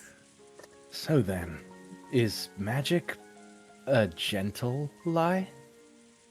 Must be Republican heaven. Yeah, I don't know about that. I feel like those lies are not gentle, bro. Yeah, I did think you they read actually her might character lie. bio? They might lie aggressively, actually. Yeah. The name death sentence, it comes from the fact that is to see whether they deserve death penalty or not.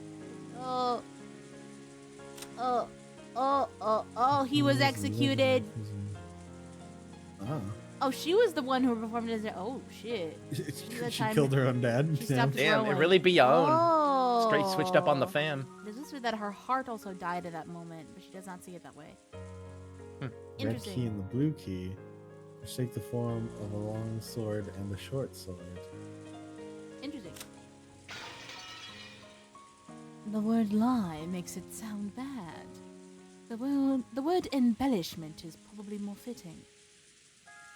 When giving a child candy, you can take a crumpled up one out of your pocket. Or you can use some clever sleight of hand to take the candy out. The impression given by each method varies greatly. Oh yeah, it'd look cooler if you took it out with a little magic trick. Wrong. Brr, wrong. There is meaning in the fact that the result, giving them candy, has been adorned to be even more beautiful and fun. Think of when you give Maria-chan a candy. There's a huge difference between taking it out of your pocket to give it to her, and slipping it into her pocket, and saying a fairy gave it to her for being such a good girl. In my opinion, it would be boorish to then question everyone about their alibis and pinpoint who it was that slipped it into her pocket. It's funny that she likes whimsy. Yeah. The important thing is the result, that the girl received the candy and rejoiced. And it is significant that it was embellished in a way that made her rejoice. That's surprising. When you showed up, I got the feeling you'd deny anything that went by the name of magic. That is how I act in my capacity as an inquisitor of heresy. It is my job. However, when I am away from my job, I don't enjoy being quite so cold-hearted. Well, that's nice. So, you set your personal feelings aside when on duty. You do it well. As an inquisitor of heresy, hunting witches is my job. However, I personally find witches pitiable. Despite this, I carry out judgment mercilessly as an inquisitor. In the end, that doesn't change the fact that I sentence witches to death. In the end, my pity is nothing more than a useless embellishment. Whenever I have it or not, whether I have it or not, nothing changes.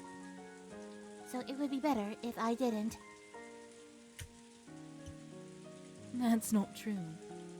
Even if the ends are the same, what's in your heart makes a big difference. Actual truth nuke. Your mother's cookies are clearly more delicious than those made by a good pastry shop. That's because you know that they were made with heart. That's right. Even if the result looks the same, whether or not there's warmth behind the feelings of whoever gave it to you makes a big difference. Is that so? Whether I have a heart or not is completely meaningless. Delanor's gaze fell to her cup a little sadly. That's not true. After hearing all this, I've changed my view of you a bit. And that's why I'm certain that heart isn't meaningless.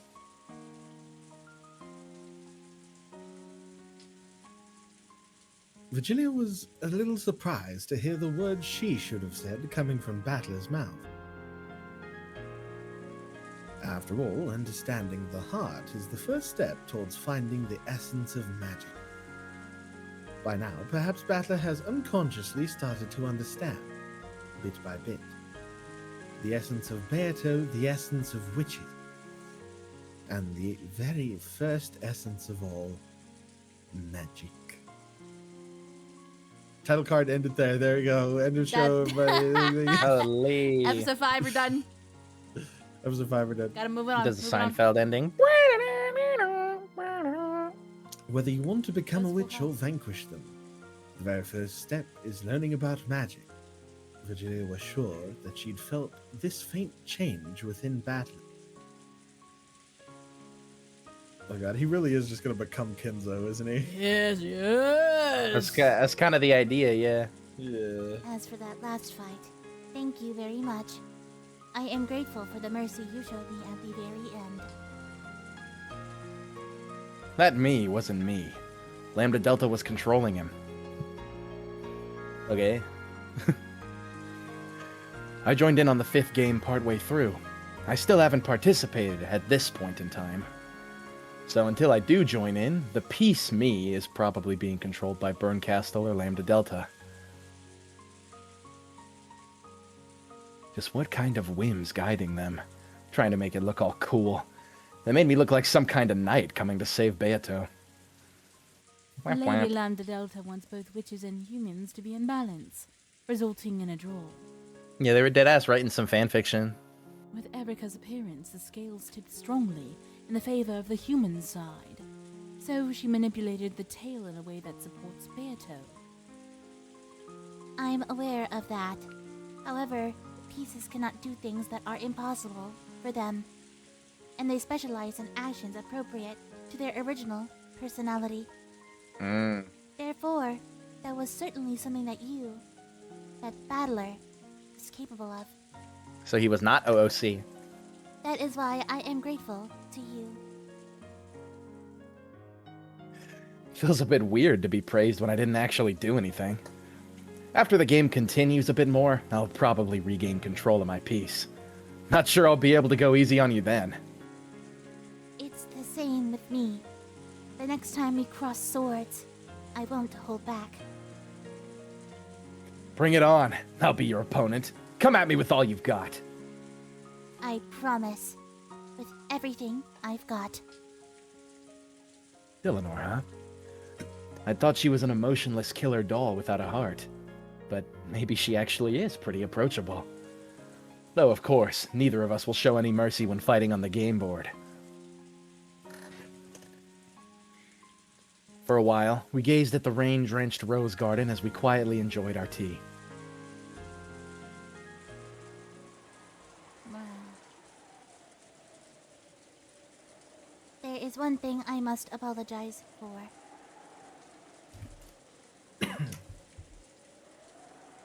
With a sudden sigh, Dillonor muttered something. What is it? If it's about that fight a short while ago, it's already over. We both fought with everything we had. The outcome was just luck of the draw. No, it wasn't luck of the draw. I couldn't just let it be, so I came here to apologize. What are you talking about? You're saying you threw the match, aren't you? Virgilia spoke softly without hesitating in her knitting. That is correct, Dang. Mr. Battler. That Violet, mister's really awkward. Just Battler works fine. Battler, I apologize. We did not give it everything we had. I know. Kinzo is dead at the starting time for all games. Beato has already spoken that truth. True. In that battle, Battler-kun could only have achieved a draw at best. He most certainly had no chance at all of winning. You're right. If you just say that, the whole fight's already over. Why didn't you use that red? Don't tell me it was because of a stalemate or something like that. Nox's second. It is forbidden for supernatural agencies to be employed as a detective technique. We cannot use that red truth directly. However, I gave Cornelia, who was protecting the window, the red truth that the window was never opened after it started raining. Boom. That's checkmate.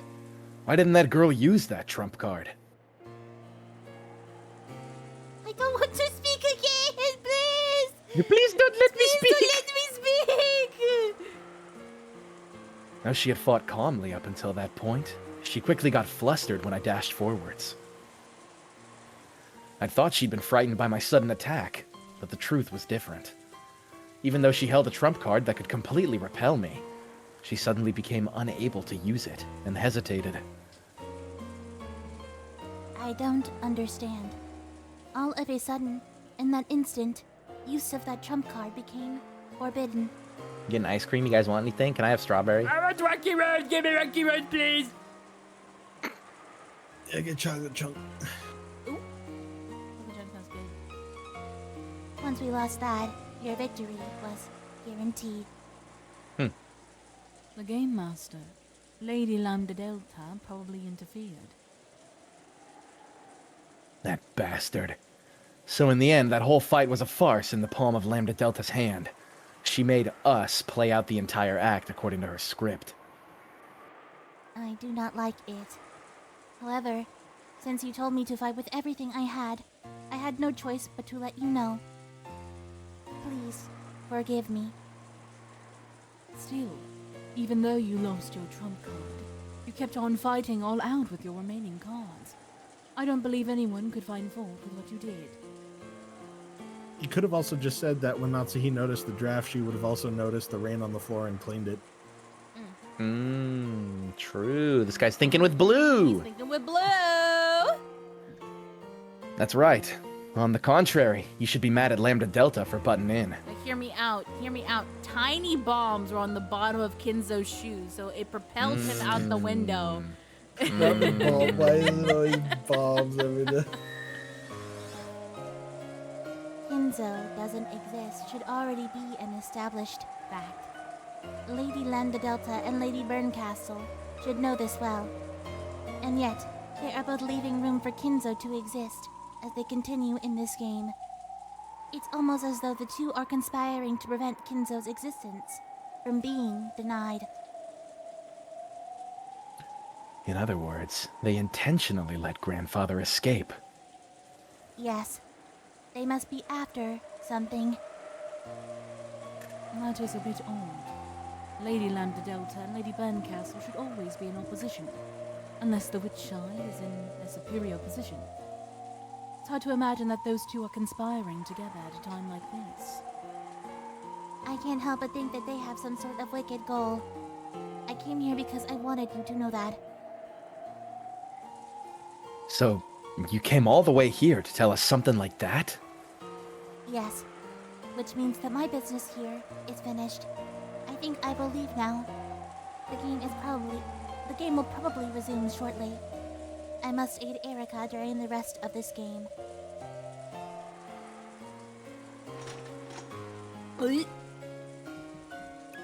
Dylan gulped down the last of her black tea and stood up. Next is the battle of the second twilight. At that point, I will once again raise my merciless longsword. So I ask the same of you, battler. Show no mercy towards me. I understand. If I went easy on you, I'd have my own head smashed in. On the game board, I am nothing more than Lady Burncastle's piece and Furudo Erika's subordinate. In the future, we will probably stand across from each other as opponents many times. However, my heart is always neutral. No, please forget that. Oh. Such has no meaning considering the relationship between the two of us. It does. There's no doubt you're a fearsome opponent, but you don't piss me off anymore. Though that Erica totally pisses me off. Good.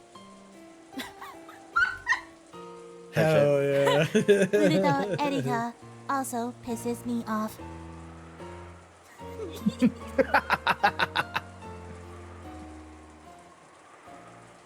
Dylan's expression finally softened slightly. At the very last moment, it felt as though we finally understood each other. Me, Battler, the guy who was speaking the whole time. I'm here too. Furudo Erika is a very evil entity. She's lost faith with her recent defeat, and is burning with a desire for revenge. Even I don't know what she is planning. However, it can't be anything good. Please, take care. Just knowing she's Burncastle's piece tells me I can't let my guard down.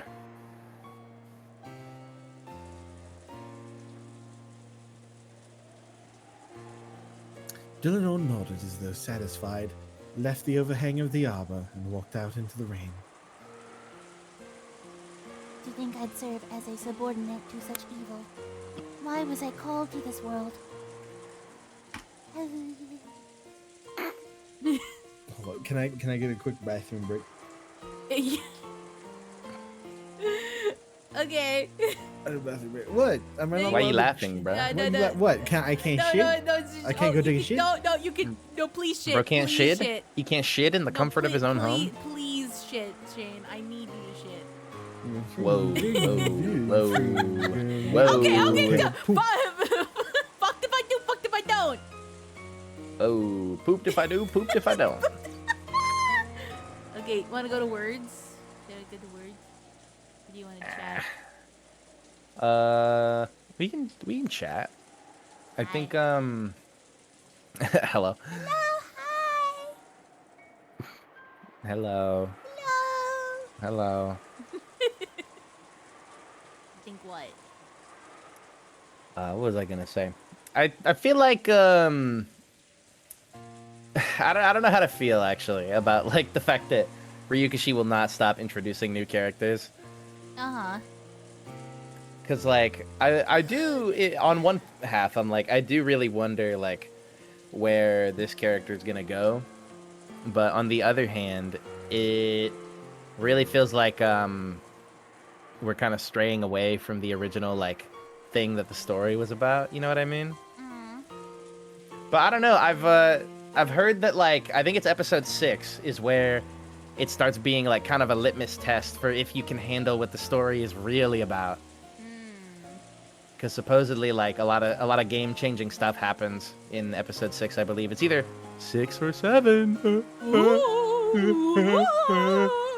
6, 7, 6, 7, 6, 7, 6, 7.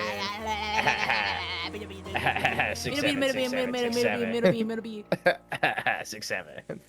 Alright, I'm glad we got that out of our system. Yeah. Thank you for putting that in the chat. I really needed that. 6, 7, dude. Yep. Chat, type 6, 7 if you fuck with No. 6, 7. No. Yes. No. I have to see what the people are thinking. No. How will I know if the people fuck with 6, 7? Yeah, What I about don't you, know. babe? I don't feel any sort of way about him adding characters. Just because I like the world building going on, like the world outside of the game board. But that's just me personally. And I mean there hasn't been even the Chiesser sisters that you guys hate. Even I don't mind them. Nah, they suck, bro. They straight up I suck my dick and balls. I know you hate them, but I don't mind all of the extra characters. 6, 7 is Unk now. It is? All the kids are saying, we've moved on to like low Kirk-genuinely type shit. Genuinely, oh. Low Kirk into logical low state type shit. I hate that guy. No, I hate that guy. That guy needs to Low stop. Kirk into logical low state. That But I guy don't know. needs Well, to dude, stop. it's like, I don't know. Like I said, like it's not like I hate every new character, but like, it just gets to a point. You know what I mean? Like it gets to a point where I just don't care about some of these characters. Like they literally exist just to be like vehicles for, like, scenery. You know what I mean? Like, the reason why I don't like the Chiesser sisters is because literally all they do is they show up and they exist to say stupid, annoying shit and be a weapon for the witch. Which is like, at that point, you could just have the witch fucking do it herself. Like, and I think that would be more entertaining because I don't have to listen to dialogue from annoying characters. I don't know. I think they're silly. I like them. I think they're silly. But I'm just scared to say that because I feel like you two will like kill me. You two will torture me. Oh my god, a different in opinion! the torture Hang her in the chamber. gallows. Yeah, basically. You're in the gallows. But yeah, I mean, I don't mind all the new characters. I feel like you definitely would like Higu a lot. Since it's basically just the main Yeah, cast it's of just characters, small town. yeah, it's just centered around one group of characters, and it's like it's literally like multiple variations of the same story in a similar vein to this, but except like from what I know, at least Higu is like, you know, multiple individual retellings, like basically like what ifs Yeah. of like the same story, right? Yeah. Whereas there is like, you know, multiple variations of the same story going on, but all of that stuff is like contextualized around a greater plot. Right. And I'm pretty sure it's contextualized in Higi too, but I don't know the Yeah. spoilers on that. But I don't know. The whole like world building argument unfortunately doesn't do it for me, just because like there's nothing that we're actually learning through these characters existing. We're just learning about who they supposedly are and what powers they have. That doesn't really tell us about anything about like the world of witches. I feel like we learn a lot more about that stuff through like the direct conflict between Battler and the witches.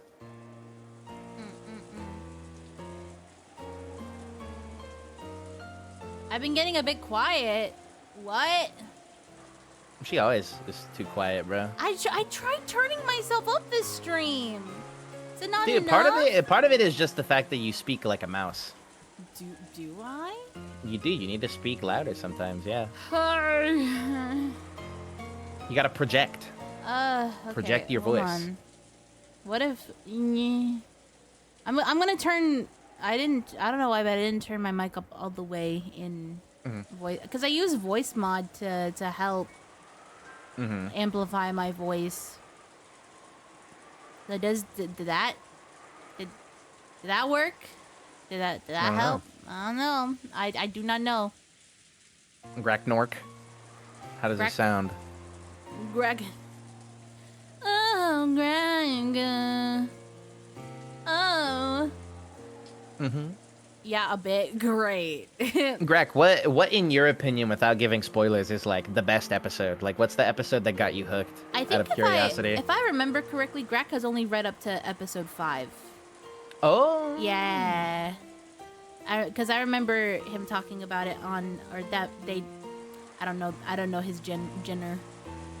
I remember them talking about it on AI the Somnium Files stream. I don't know how to describe it, but Graknork definitely sounds like a guy's username. I don't know. It's kind of bloopy. You know, it could be. No, dude, it makes me think of like a medieval creature. And that is a gender? The one that got me hooked is 1 or 2, but my favorite is 7, I think. Oh, what? I thought I've you read only ahead read to since 5. then. Oh, okay, I see. Gotcha. Yeah, because like to give more context to my opinions surrounding UMINEKO as like a first-time reader, keep in mind I also haven't read Higurashi, so like to some people that's like sacrilegious. But I wasn't given that opportunity. Artsy was like, let's read UMINEKO, and I said, okay.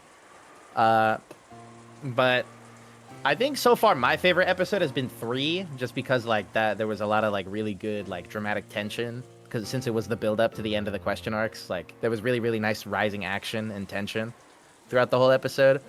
But I think my biggest gripe with like the story like overall is unfortunately just that I feel like Ryukshi's writing style might not exactly be for me. I think mainly because I'm not super into the third person perspective and how he really likes to switch perspectives a lot. I don't super fuck with like the pacing of story events. Like jumping around timelines constantly is like, you know, at a point you could argue like, oh, you kind of just want it to be like a different thing, which like that's valid criticism of my opinion. I'm willing to take that.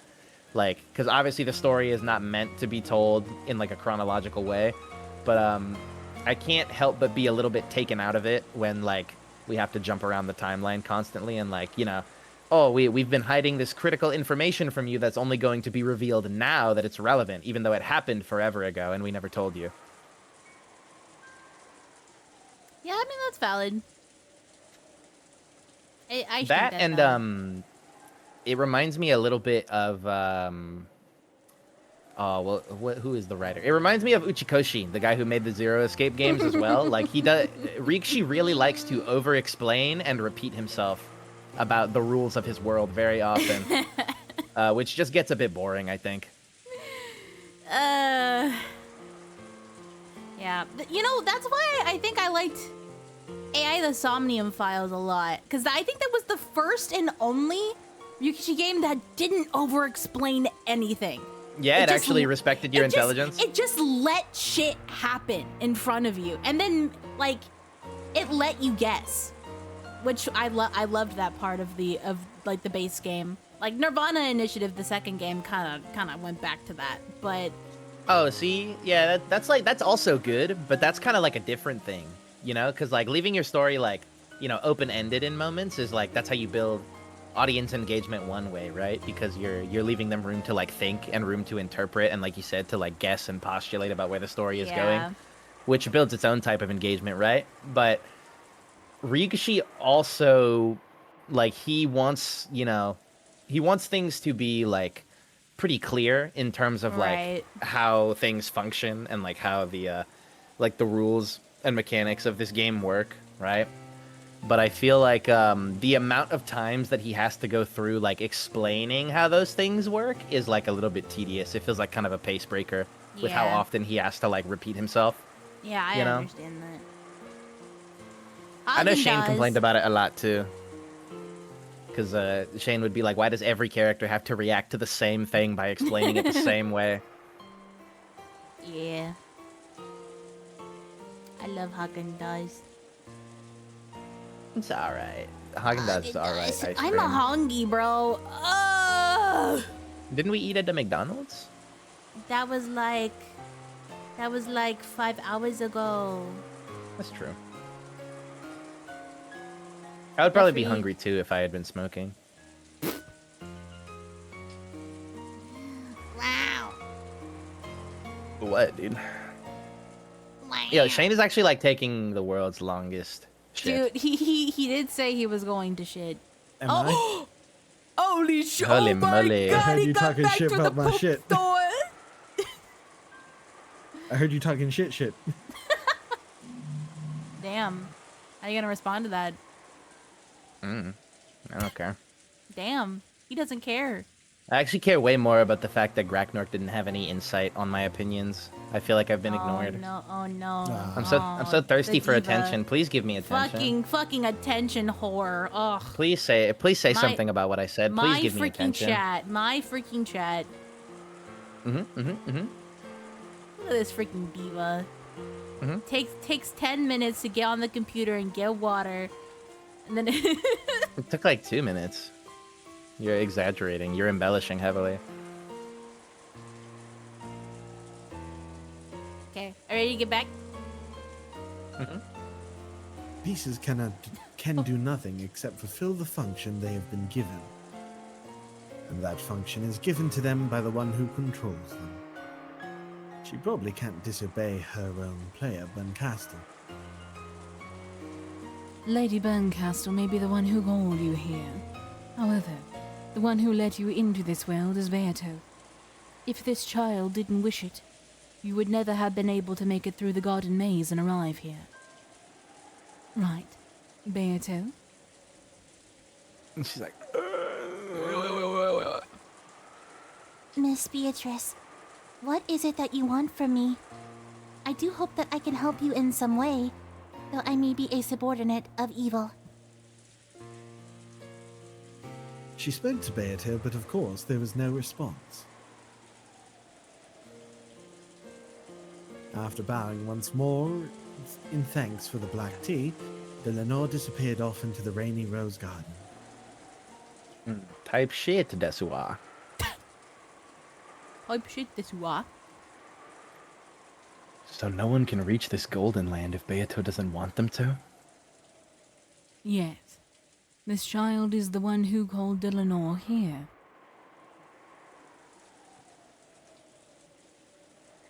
So, Beato called her here so I could meet with her. However, I know of a person who reached this place despite Beato's wishes. It's Anjay. In the last game, Anjay reached this place by herself, even though she was an uninvited guest. Was that also something Beato wished for? I am here. You are here. Beato is here. Delanor was invited here. All of these things happened because this child wanted them to. Even the bit of time you and Delanor spent together drinking tea.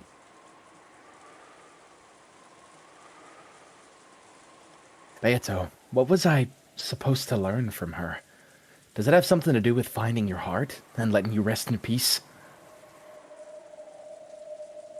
Delanor A. Knox. The natural enemy of witches, an inquisitor of heresy, a vanguard of mystery who denies fantasy.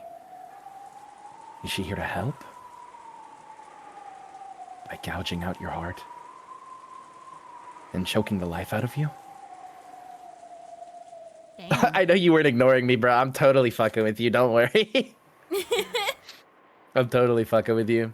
No, that's just one of my favorite parts about this game. Honestly, is like to actually say good about Ryukashi. I love, at the very least, the way that this game leaves a lot of stuff open to interpretation. Because I think that's one of the most fun parts about it is like engaging with dialogue in other people who have read it, and like I love hearing people's contrasting opinions about this shit compared to mine. Because I think the fact that kind of like Artsy said, the fact that they let you do so much of the digging for yourself and kind of like, you know, inform your own opinions on the story and where things are gonna go is like very fun, and it's very engaging. Despite everything, despite all of the weird things that I don't like about this, the narration is still better than Danganronpa. A lot of my opinions didn't properly coalesce until after this episode, so I wouldn't be able to explain it properly. Oh. That makes sense. Kind of like I was saying earlier, like episode 6, episode 7-ish, from what I've heard is like where a lot of things really start clicking narratively. So I'm very excited for that.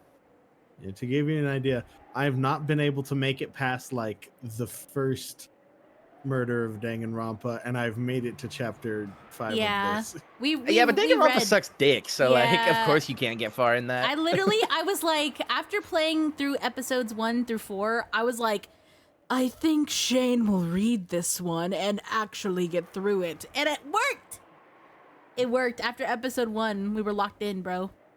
Shockers, if you read something that's actually good, it's entertaining and you want to Yeah, or finish something it. that's actually interesting and not something that's like, I walked down the stairs to get down the stairs because I needed to go downstairs because everyone was downstairs. Plus, every character in Danganronpa is literally Tropey McTropeface. That I didn't mind so much just because they were silly. It just They were every entertaining, time yeah. the main character had an opinion on something was, I thought that because it happened that way, and that was the way it happened from the way I saw it because I saw it happen that way. And every time that motherfucker spoke, I wanted to choke him out. Shout out Makoto Naegi. Shout out Makoto Naegi. The most Do annoying the voice, do the voice. motherfucker in fiction. Do the voice, do the voice. What does he say? He's like, no, that's wrong. I hate how Lanny could do a perfect Bryce Pappenbrook. It makes me die. Boku wa Naiki Makoto da yo. No! What? Not I that gotta deep. do all the Mignana Habercorn voices. Yeah. Hell yeah. Okay. Please stand on one leg. No. Okay. No, I'm being tortured. Cornelia slowly got up and stood on one leg as she had been ordered.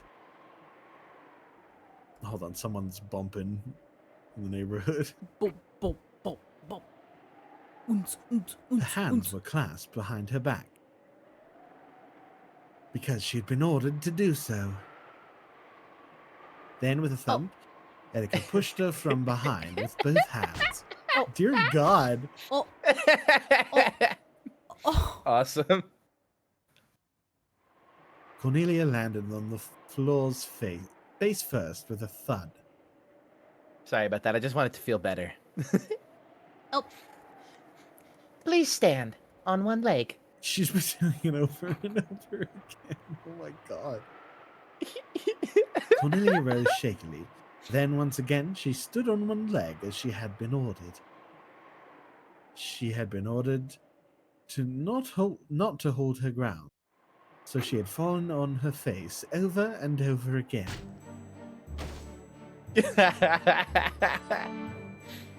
Awesome.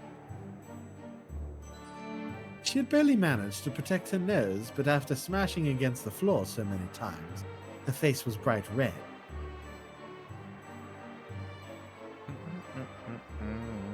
She wasn't shedding any tears. No, she couldn't shed them. Because she was forbidden to do even that. Please stand on one leg. Thump. Thud. Okay, I don't think I have to keep saying this, but this might go on for a while. He's really taking the piss. Boop, boop. Dear Oh my- God. That's fucking hilarious. Erika repeated this falling torture over and over again. At times like this, Erika hated counting things. So she decided that once she ran out of fingers to count on, a number of times she would just repeat it until she lost interest. However, Erika's main redeeming feature was that she never lost interest in anything. So the torture continued on and on. Erika didn't know why Cornelia had been unable to fully protect the window. So the whole time since then, she had placed all the blame of their loss on her. Uh-oh.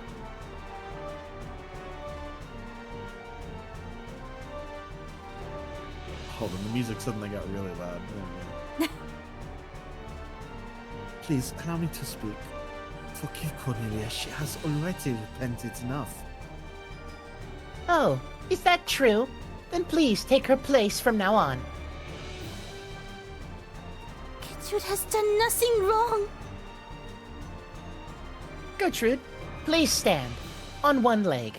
Clasp your hands behind you. Gertrude followed the order and clasped her hands behind her back, standing on one leg. You mustn't resist or hold your ground. You are not permitted to bend your knees. You are not permitted to shed any tears. Got it? As you wish. Gertrude. Erika made a show of walking behind Gertrude. She even enjoyed making her wonder when she'd push. Oh, At that time, Gertrude and Cornelia burst with a bright light and disappeared. Because Delanor, who must have returned at some point, had sent them back to the heavens for the time being. Erika, who had her fun spoiled, gave Delanor an openly malicious look. Miss Erika, I will bear the punishment for all my subordinates' faults, as their superior. I ask that you let them go. No, thank you. Punishment only works because it causes pain. There's nothing interesting about an unfeeling doll girl that I can't leave a single injury on. Erika slowly grabbed hold of the back of Delanor's hair, tugging unrelentingly. Delanor's neck tilted upwards, creaking. You may not cause a physical injury, but you do injure. As if you had a heart that could get injured. You lowly witch-hunting murder doll. Are you trying to talk back to me? Me, the envoy and double of the great Lady Burncastle? No. I got scolded by Lady Burncastle because you guys are useless. Never fail so lamely again. Understand? The hair she Hell had no. grabbed was stretched getting a back as call. far I'm as so it would sorry. go. Along with more creaking, this didn't cause Delanor any physical pain, but she could clearly feel Erika's ill will. My apologies. Forgive me. Oh no. Oh, he's talking. Oh no. Ah, He must be on maybe a phone call. Oh. Oh shit. Oh. Oh. Oh. Oh shit. things are happening. We're reading UMINEKO. Yes, we are. Oh god, it was too fast to think of another bar. I don't even know where we are. Same here. Alright, I'm here. All right. What the frick?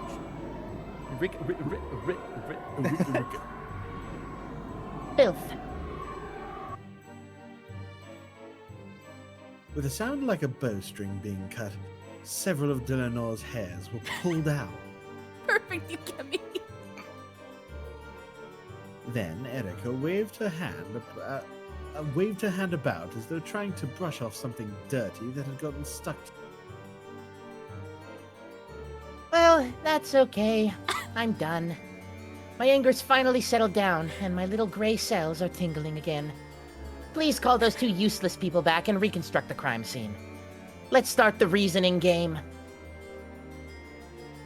Understood. Gertrude, Cornelia.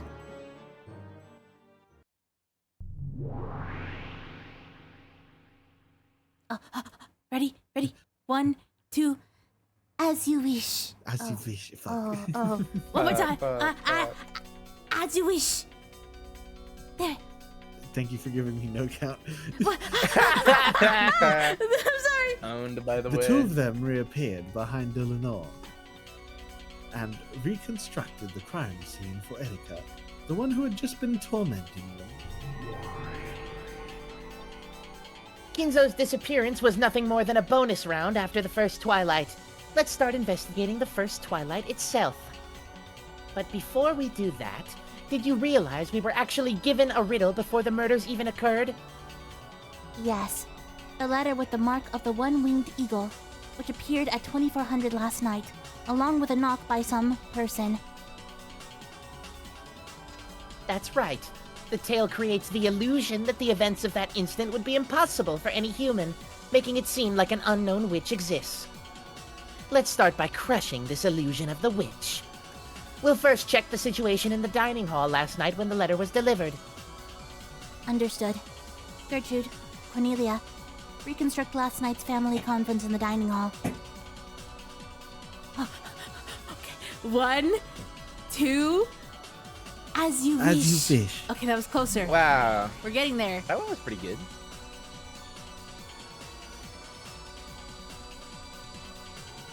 Is this Erica? I don't know. Like narrating the crime scene? I guess, sure. Fucking, we'll say that it is. Oh, is What? it? Wait, it's those two who are recreating the crime scene, right? Is that what she I said? guess so. They did, The but that family doesn't mean... conference last night was held with the adult relatives and bachelor, and part vessels servants had arrived to serve tea. Let's check everyone's location at the instant the letter arrived. How did that go again? Please allow me to speak. Before the family conference, Erica, George, Jessica, Maria, Nanjo Gorda, and Kumasawa left the mansion and moved to the guest house. No, I don't want to speak. Please allow me to speak. Of those who remain, only Kraus, Natsuhi, and Genji were in the second floor corridor, while all others were in the dining hall.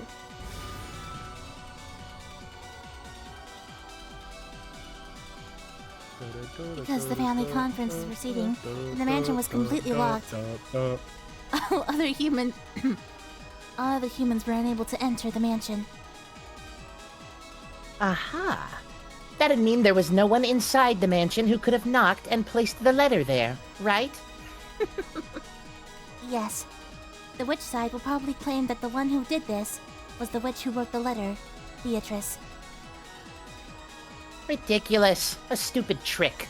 There's no guarantee that the letter was placed there exactly at 2400 hours. It's only sensible to consider that it might have been placed there earlier. Just a few minutes before the letter was discovered, Shannon and Kenan came to serve tea. When they entered, multiple witnesses confirmed that there was nothing suspicious like a letter in the hallway. Maybe one of those not in the parlor, Kraus, Natsuhi, or Genji, simply saw their chance right after and placed the letter there. No, wait. It should be possible for the people who supposedly went to the guest house, too. We heard that the mansion was locked and that no one outside could get in, but if someone pretended to have gone to the guest house and instead hid inside the mansion, it would have been perfectly possible for them to place the letter there. Allow me to speak. Bluetooth valid. In that case, the problem is the knock. Unlike the letter, someone would have to exist there at the instant of the knock. I see. So this is the so-called proof that a person who shouldn't be there, a witch, existed. This is just so ridiculous. Do they think I, Furudo Erika, would surrender to something like that? First off, we can doubt whether the knock was even something hitting the door to the dining hall at all. For example, there may be a certain pillar on the second floor which, because of how the mansion's constructed, makes a noise when struck that gets transmitted down the pillar and that sounds just like a knock on the door to the people in the dining hall. Or they could have misheard some random sound to be a knock and they all misconstrued it in the same way. Or the recorded sound of a knock could have been stealthily replayed from a tape. Or they could Which might have have been been- small bombs. Yeah, they could have been small bombs. Small bombs. Which might have been carefully set up to go off at exactly that time. Either way, I can think of many ways to make them hear a knock even if no one was on the other side of the door. How's that, my master? How's my reasoning? That's what she says. So what do you think? Well, it looks like your cute piece gave it her all thinking of these blue truths. So I guess I'll be nice and give out a few reds. I guess I'll start with the letter.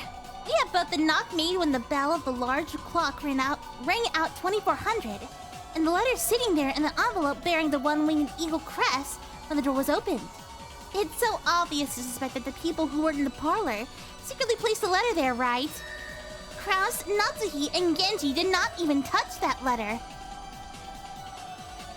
Oh. Then, when Shannon and Cannon came in to serve tea, who was the last human to enter the dining hall? Let's say it was Cannon.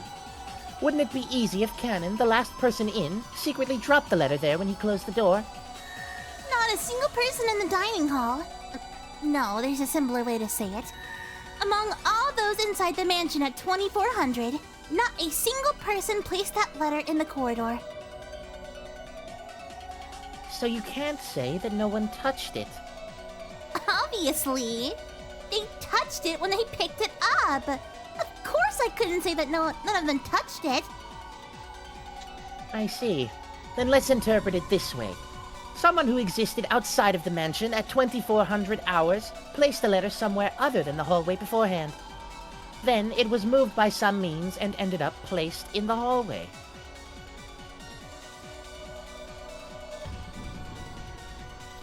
Just as an example, let's say it was stuck to the bottom of the serving cart the servants were pushing. It was simply glued there in a way that would make it come unstuck after a certain amount of time. When it eventually fell off, it became the letter left behind by a witch who shouldn't have existed. In other words, this is a classic trick, where the true sender gives themselves an alibi by making the letter appear at a different time. Allow me to speak. Blue truths, valid. In other words, the fact that it landed just outside the dining hall door was just the culprit's good luck. At worst, it might have happened in the kitchen, the corridor, or even inside the dining hall. Oh, good! If it had happened inside the dining hall, that would have been even more wonderful! Within everyone's sight, a letter would suddenly appear on the floor. And that wouldn't even violate a red truth saying, no one in the closed room of the dining hall touched the letter unexpectedly. Well done. If the letter was stuck to the bottom of the serving cart, then anyone could be the culprit. That might work okay regarding the letter. However, will that same type of argument apply to the knock as well? Let's try this again, shall we? Please, go ahead. Neither Kraus, nor Natsuhi, nor Genji knocked. This isn't the limited meaning of them knocking on the door, okay? It means they didn't use a pillar to transmit the sound, or push the play button on a cassette tape they recorded, or create the knock sound by any means. Of course, this applies to direct, indirect, intentional, coincidental, and unintentional means. This wedge has already been knocked in, but I'll repeat it. Maybe someone other than Kraus, Natsuhi, or Genji made that knock, or else a sound that could be misidentified as a knock. Please, allow me to speak. Let it be known that at 2400, excepting Kraus, Natsuhi, and Genji in the second floor corridor, and all the people in the dining hall, no humans existed inside the mansion. Please allow me to speak. Let it be known that in addition to Kraus, Natsuhi, and Genji, none of the others in the dining hall knocked on that door. In this sense, the knock includes all direct, indirect, intentional, unintentional, and coincidental events that could create a knocking sound. Who?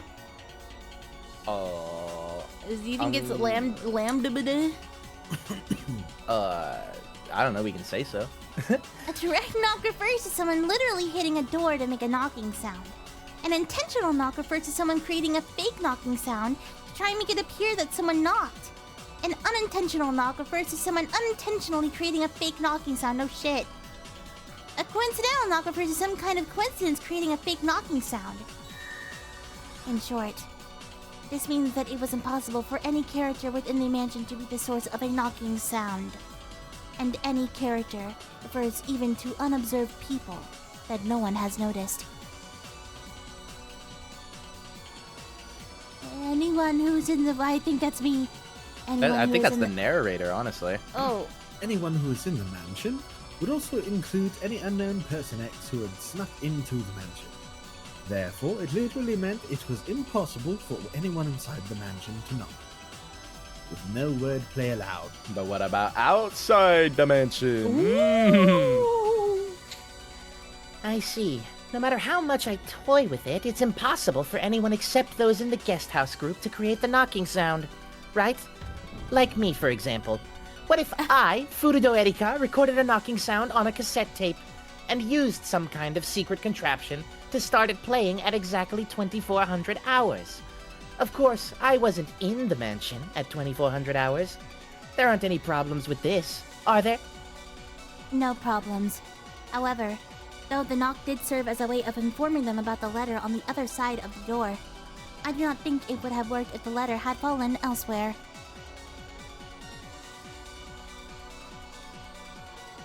If the Trichinelka's theory about the letter being stuck to the serving card was accurate, then the location of the letter, that the letter fell, was a matter of luck. Because it had fortunately fallen near the door, the people in the dining hall had noticed it due to the knock. However, if the location it fell was a matter of chance, it might have landed in the far-off kitchen, or remained stuck even after they entered. If that had happened, the knock would have been ignored, as though they'd just imagined it. In other words, the knock by itself wouldn't transmit any message at all. It only made it appear as though someone had been there because it was paired with the letter. In that case, the random location the letter fell to off the bottom of the serving cart couldn't be connected with the knock. For the letter to be found thanks to the knock, it would have to be reliably positioned on the other side of the door. However... Oh, God, sorry. So sorry. However, I'm not allowed to narrate. It was announced in red that no one in the mansion placed the letter in the hallway. I'll reword that red about placing it in the corridor a bit. No one in the mansion placed the letter in the hallway. This includes doing so by all concepts, such as directly, indirectly, intentionally, coincidentally, and unintentionally. For example, let's assume there was a device in the serving cart that drops the letter when it stops moving.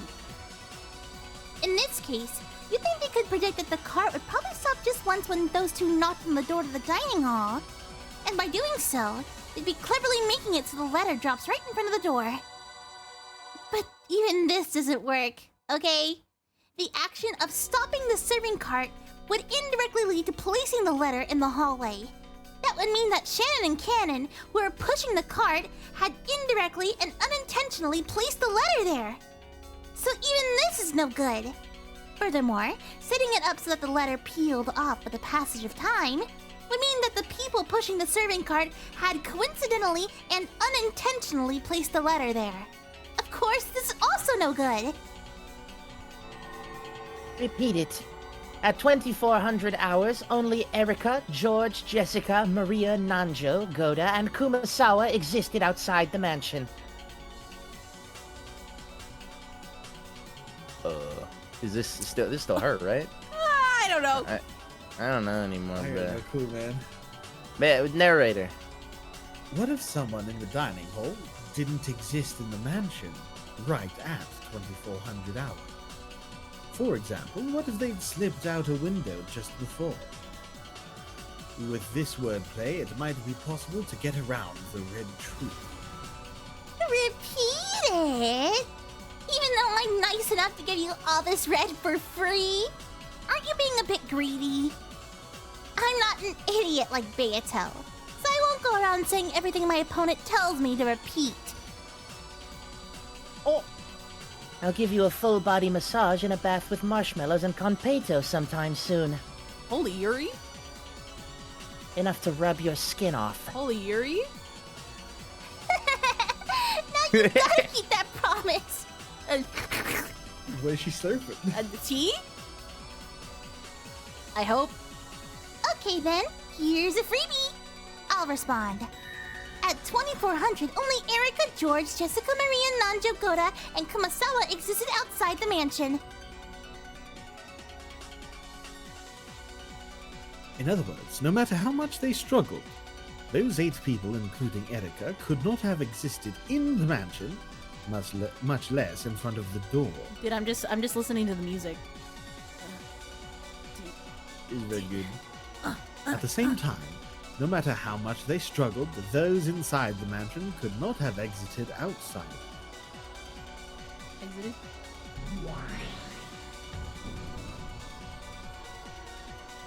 Jesus. Yeah. I'm watering up, dude. Not you. In that case, the letter might have been stuck to the ceiling of the hallway instead of the serving cart. The ceiling of the hallway is surprisingly high, so even if you just stuck it there out in the open, maybe no one would notice it.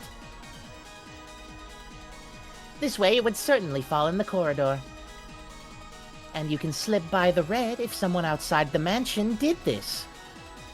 Good job, me.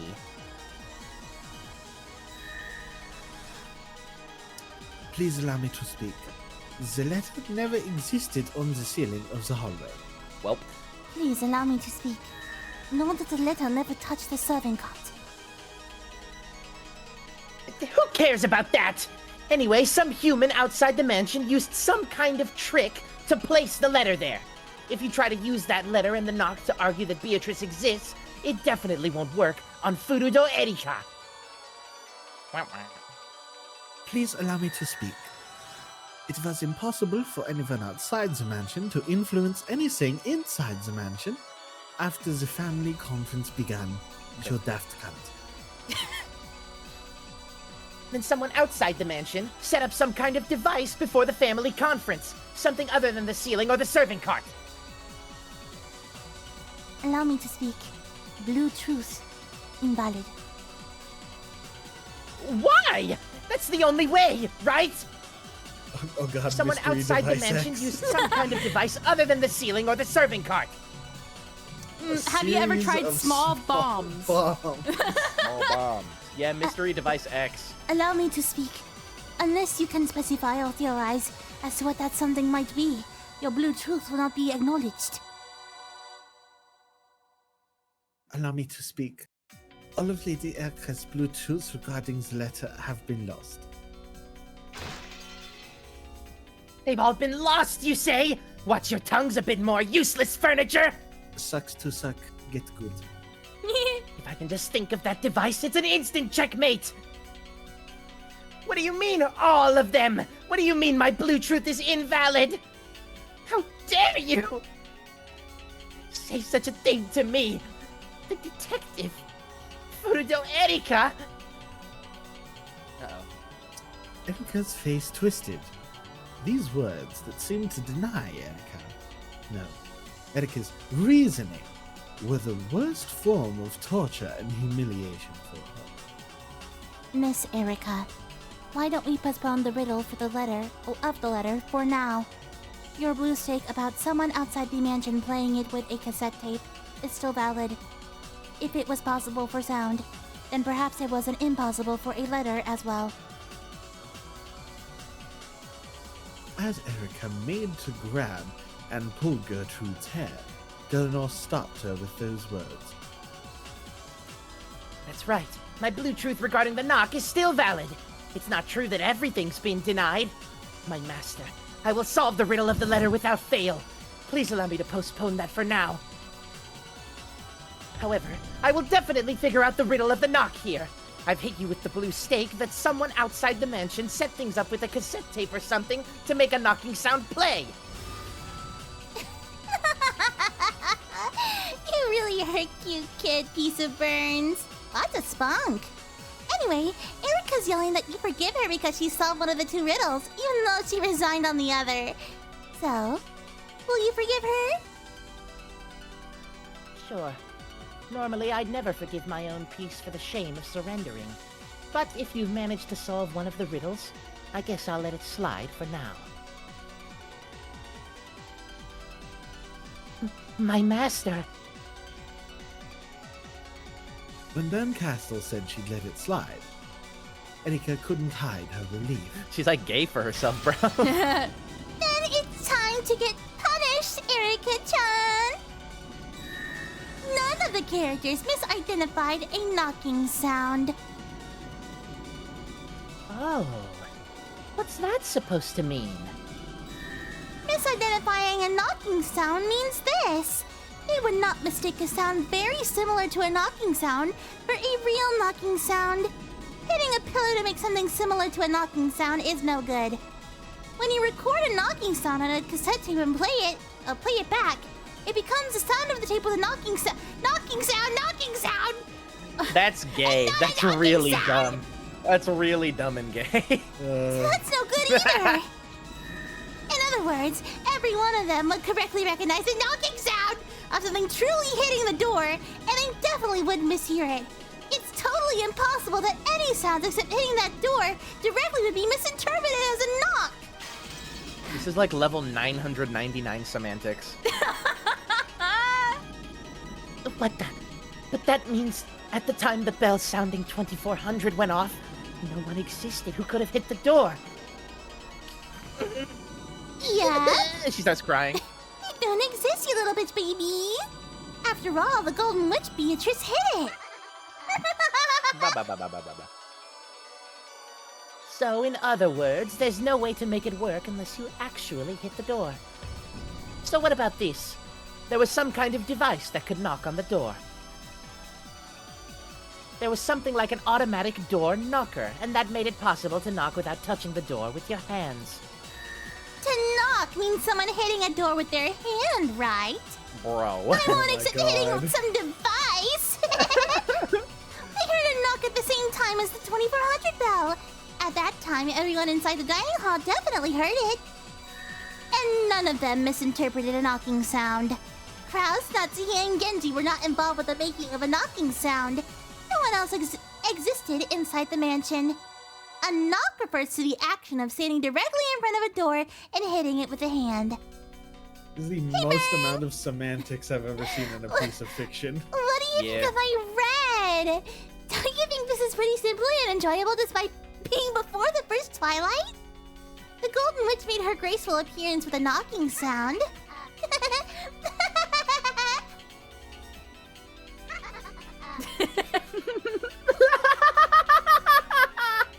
Interesting.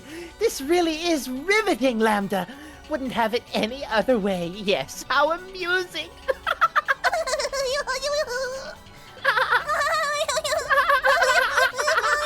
I love you. Over laughing as though this was the most fun thing in the world. She's not having fun. Nope. My master, don't worry. If you just give my little gray cells some time, I will definitely reach an answer to this pitiful red. I hate the way she talks so much.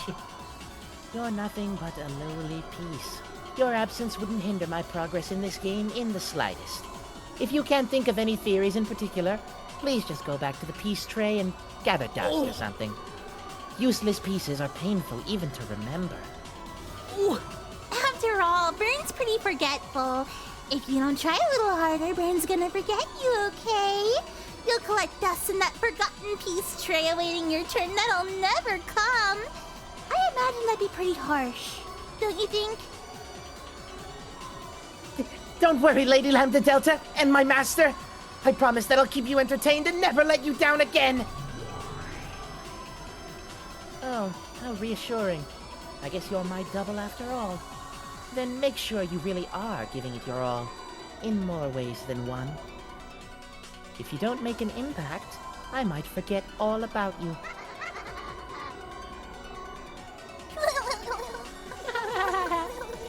As the two witches giggled, they continued discussing the letter and the knob.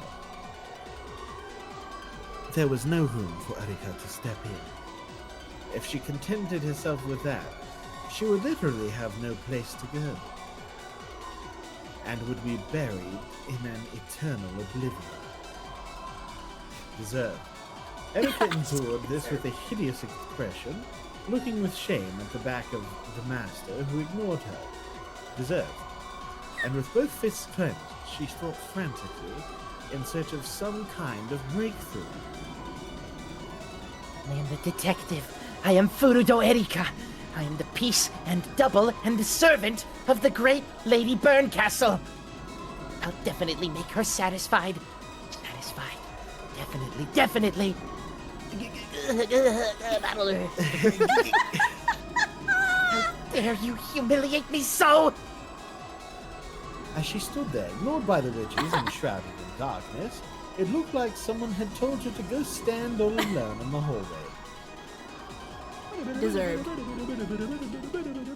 Uh, Yay! That's right, it's another abusive family. Yay!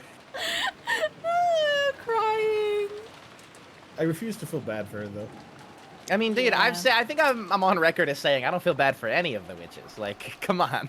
Nah. I don't care what happens. I don't care if you're Beatrice, if you're Lambda, if you're Erica, if you're Burn. I don't care. I don't care what happens. I don't know. I feel like at this point I've been gaslit enough into feeling bad for Beatrice.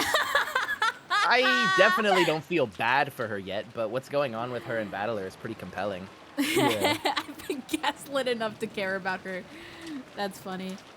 Yeah, basically. Pretty much, yeah. Yeah, I've been full on brainwashed, dude. I'm a Beatrice alright, Glazer. I dude. love her. Yeah, yeah. Yeah, yeah. She really I is can tell by your lemongrass. reaction to the Battler You're my carrying glob! Beatrice CG. It made my heart happy, okay? It gave me my fan fiction. It was cute. It was cute, yeah. You're Okay. my glob! You're my glob! Yeah, I think I'm gonna end it here because I'm so hungry. I Okay. can feel my tummy crawling out of me. Whoa. Yeah, it's kind of freaky. Hell Kind yeah. of freaky. Everybody, thank you so much for coming today. I hope you had fun. Bye-bye. Thank you for showing up, gang. Hopefully we'll be able to do it next week. We're gonna try, as we always do. Love y'all. Thank you. Yes. Thank Bye. you. Goodbye, everybody. Whoa!